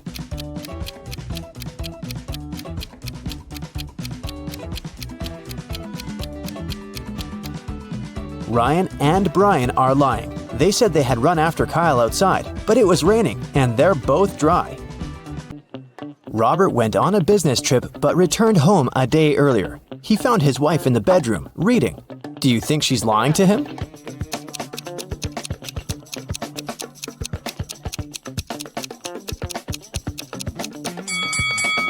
Yes, Robert's wife is overdressed for a reading night. Also, look, there's someone's foot under the bed.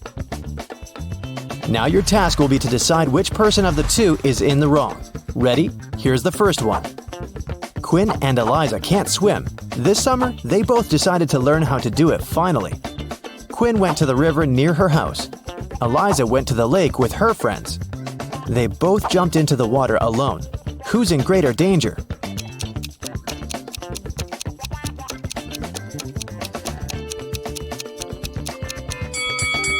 Quinn. If she starts drowning, no one will be able to help her. Also, the water in the river isn't steady, so it's dangerous to learn there. Chloe and Everly went to go to a party their classmates are throwing, but it's a school night, so their parents banned them from going. Chloe decided to go out of her bedroom window, and Everly wanted to sneak out from the back door. Who won't make it to the party tonight?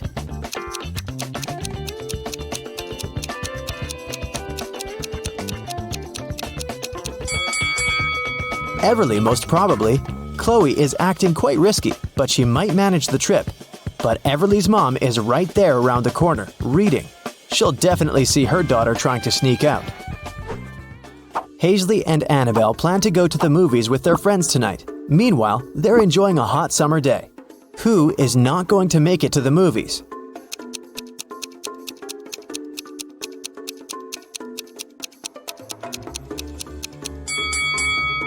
Hazley. She's about to cook the meat that has been standing in the sun for a while. By the evening, she'll probably get food poisoning. Liberty and Cleo went on vacation to Greece. Now they're about to jump off a cliff. Who's in danger?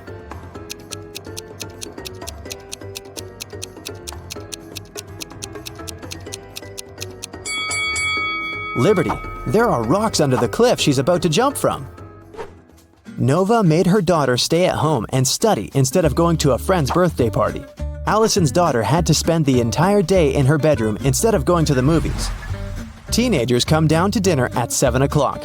Which parent didn't notice they were being lied to?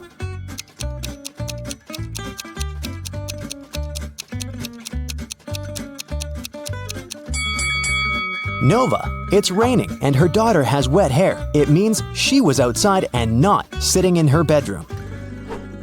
Beth and Kylie are having fun outside during their winter break. Beth is learning how to skate on the lake, and Kylie is skiing in the forest. Who is not smart?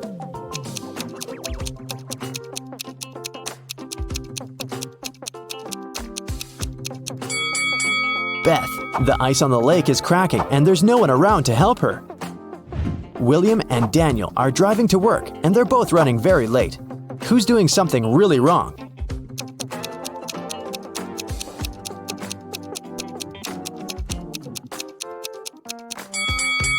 Daniel. He's driving way over the speed limit in the neighborhood. All the money from the city bank was taken in the middle of the day without anybody noticing. The room where it was stored was found completely empty, not counting a signature note saying 7718. The police arrested 3 most known criminals in the city: Bill, Dove, and Alex. The problem was that they didn't know which one was the robber because they didn't find any fingerprints. What's your call, detective?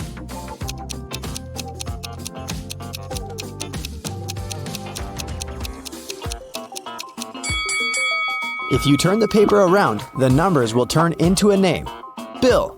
He must be the robber this time. Right before sunset, a peasant boy was caught by the king's palace. The king was very mad and didn't want to let him go just like that. He loved all kinds of riddles, so he gave the boy a chance to escape. He said that the boy could walk out of any of the 3 doors, and if he stayed safe, he'd be free. Behind the first door, there was a huge pot with water that was boiled just in the morning. Behind the second door, there were 3 hungry lions. Behind the third door, there was a raging fire. The boy made his choice and managed to leave.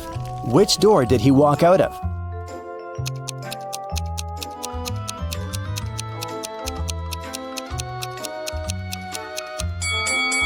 He walked out of the first door. If the water was boiled in the morning, by sunset it would already be barely warm. Mrs. Quinn, a mother of 4, went to work. She left a $50 bill on the kitchen table for her oldest daughter, Katie, to go shopping. Later that day, Katie told her that she couldn't find it. Mrs. Quinn told her to look for it, and Katie asked each one of her siblings. Serena texted, "The money was there, but I didn't touch it." Hannah texted, "I put it under some plates so that it doesn't fly away." Della texted, "There was a pile of yesterday's junk mail. I threw it away. Maybe the money was there." Who took the money?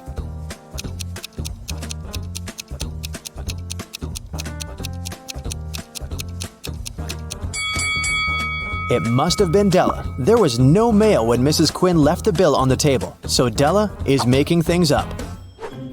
Aurora and Autumn were spending their summer in the countryside. They loved to go on long walks and explore the surroundings. One day, they found an abandoned hotel and just walked in. Everything there was crushed, and the glass was shattered. They took some photos and were looking through them at home. One of the photos scared them. Which one and why?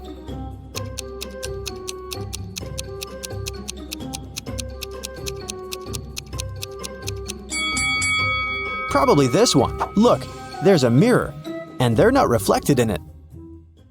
Amelia and Dakota are sisters. Their grandmother gave Amelia a bracelet, but they both loved it. So Dakota often steals the bracelet from her. Once, Amelia came home and noticed that the bracelet was gone. She knocked on her sister's door. Dakota opened the door but noticed that it was her sister and shut it. A bit later, Amelia broke into the room and started searching for the bracelet, but she didn't find it anywhere. On her way out, she remembered something and managed to find her bracelet. Where was it?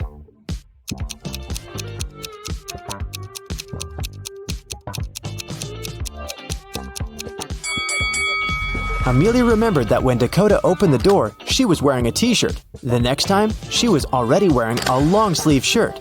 She put on the bracelet and was hiding it under the sleeve. That's why Amelia didn't find it in the room.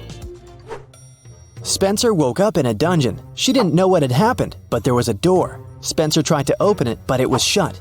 There were 3 buttons. On one button, there was a circle. On the second one, there was a triangle.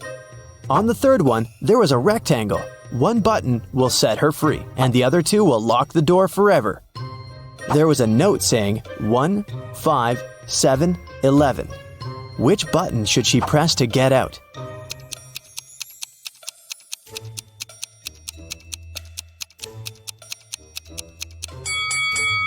You might have noticed that there's a clock right above the door, and it's there for a reason.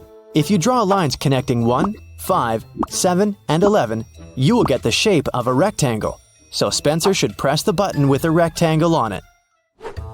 Lucas, the heir of a rich gentleman, visited his cousin, Kai, for a cup of tea. They were talking about water polo when suddenly Lucas couldn't breathe anymore. Kai called the doctor, who said that Lucas had been poisoned. Both men were drinking the exact same tea. How did Kai manage to poison his cousin?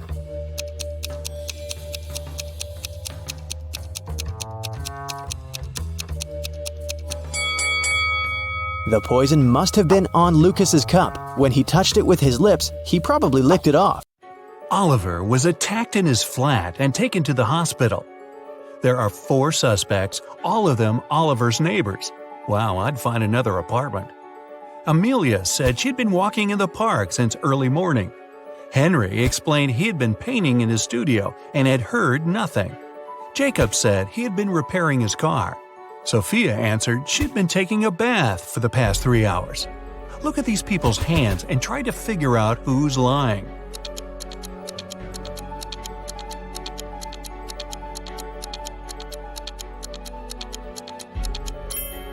It's a bit strange that Jacob, who was repairing his car, and Henry, who was painting, both have such clean hands. But they could be wearing gloves.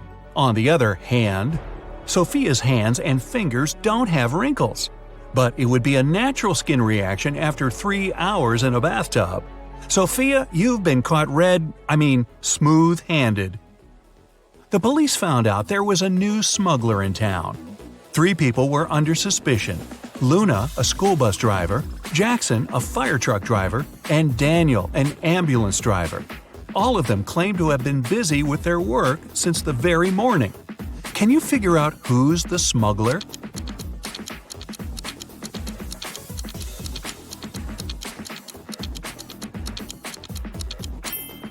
Look at the car Daniel drives.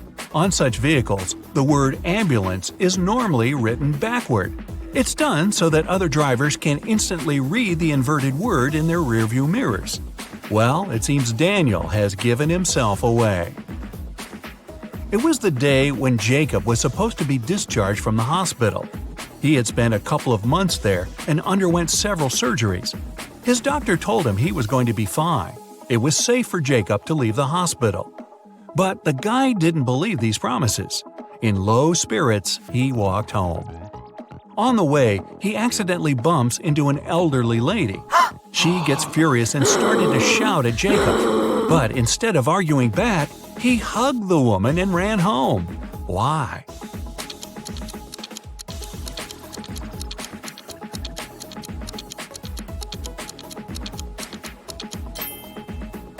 Jacob had hearing loss. He didn't believe his problem could be helped. But when he heard the woman shouting at him, he realized the doctor had told him the truth. Maybe the doctor should have shouted. Chloe stayed late at the office that day. When she was driving home, the woman was worn out. At one moment, she even started to doze off. That's when it happened. She spun off the road and crashed through the fence that was on her way. She couldn't control the car anymore. It slipped down a steep hill and ended up in a lake. Chloe couldn't move her arms. They were stuck. She couldn't undo her seatbelt or open the door. The car sank to the bottom of the lake. Was Chloe doomed? Rescuers arrived 3 hours later. The woman was still in the car, but she was alive. How did she survive?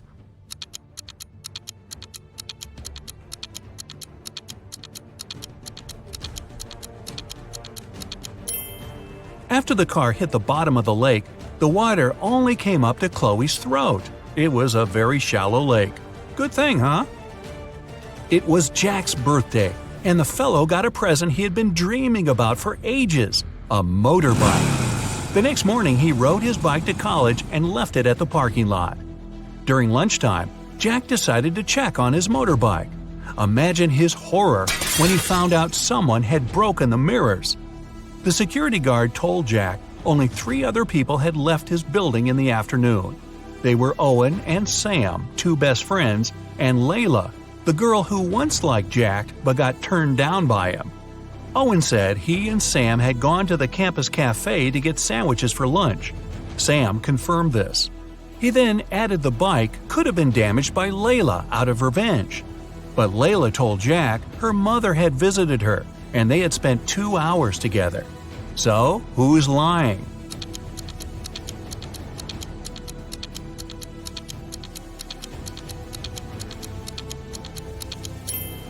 Owen has a paper bag with food delivery written on it. It means the guys ordered their lunch, not bought it in the cafe. They broke Jack's mirrors and tried to frame Layla. Not a good reflection on them, huh? Detective Taylor was chasing a dangerous criminal. Suddenly, the man entered a hospital. Oh no, there are hundreds of rooms there. Luckily, it was raining, and the criminal left footprints on the hospital floor. The detective followed them and got into a small room. There were 3 people there, all covered in bandages from head to toe. But one of them was a fake patient. Who?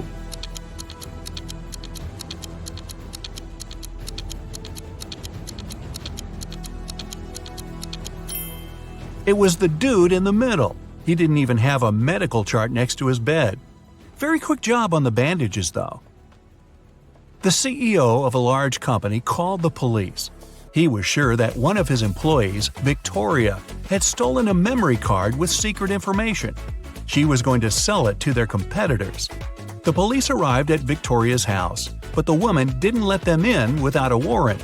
The officers had to leave to get all the necessary papers. By the time they were back, Victoria had already been sitting in her car, ready to drive off. The police officers arrested the woman. They searched her car and clothes, but found nothing. And then, when they were about to give up, one of the detectives realized where Victoria kept the memory card. Can you figure it out?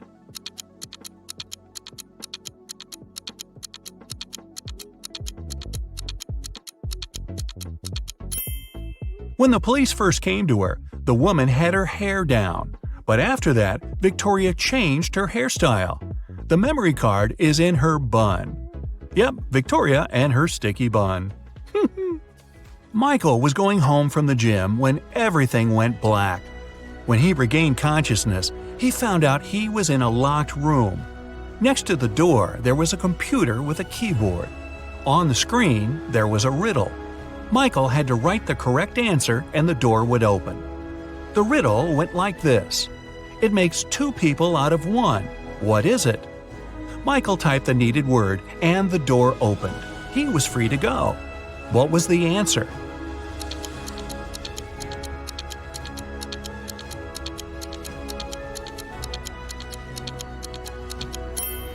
It's a mirror. Oh, I was guessing a buzzsaw, but this one is better, and not as messy. Two best friends, Emily and Luna, came to a popular and expensive hair salon. At first, the administrator told the girls they had just one available hairstylist. But after making a phone call, she happily announced she had found another hairdresser. Emily and Luna could have their hair done at the same time. But in the process, it dawned on the girls that one of the hairstylists was fake. Which one?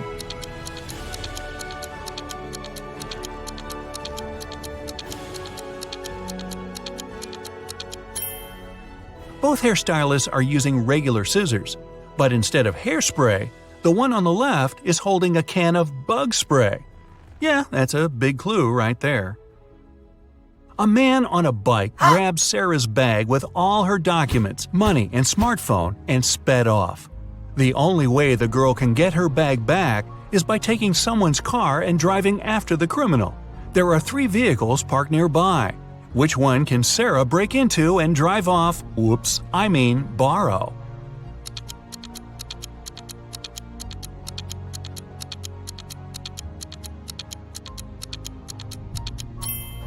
A man is sitting in the blue car. That's no good. If she decides to take the red car, CCTV will spot her. Her only option is the brown vehicle. Oh, and Sarah, don't forget to return the wheels when you get your bag back, otherwise you'll be Grand Theft Sarah. Mary and her younger brother Alex were mushroom hunting in the forest. Wait, mushroom hunting? What do? Sneak up on them so they don't escape? Anyway, they started to quarrel. Alex got angry and ran away. After several minutes, Mary rushed after him. She was still fuming, but also worried. Soon, the girl reached a small river. A man was sitting on the shore. Did you see a teenager here?" Mary asked. "Yep, he's just taken a boat and made it to the other side." But Mary didn't believe the man. Why?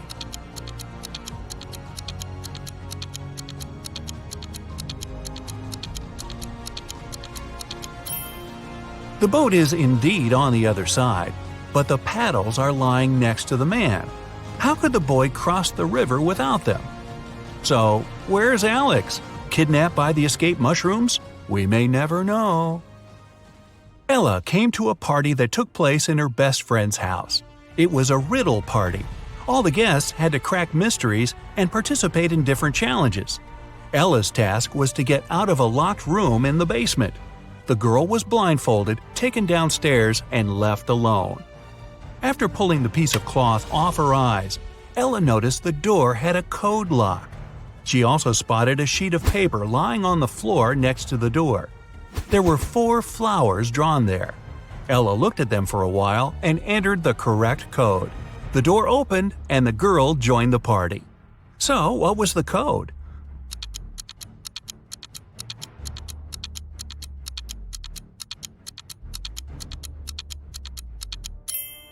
Ella counted the petals on each flower.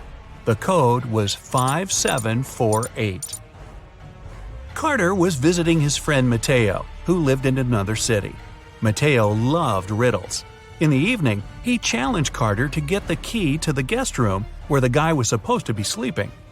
Mateo dropped the key in the bucket filled with cold water and told Carter to get it. But he couldn't touch the water or use anything to pull the key out. That night, Carter slept in the guest room. How did he get the key?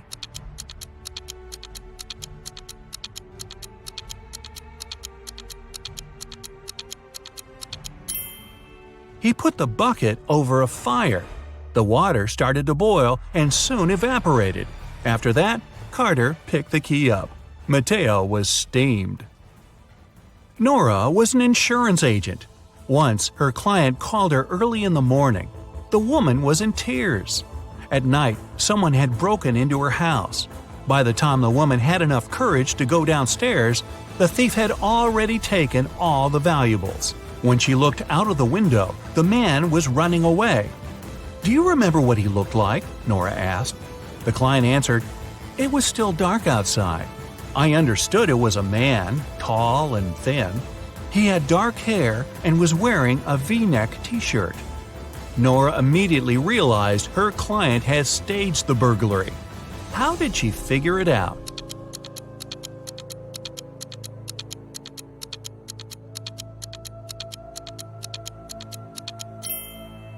It was dark, and the man was running away from the client's house. Then how could the woman see he was wearing a V-neck t-shirt? Beats me.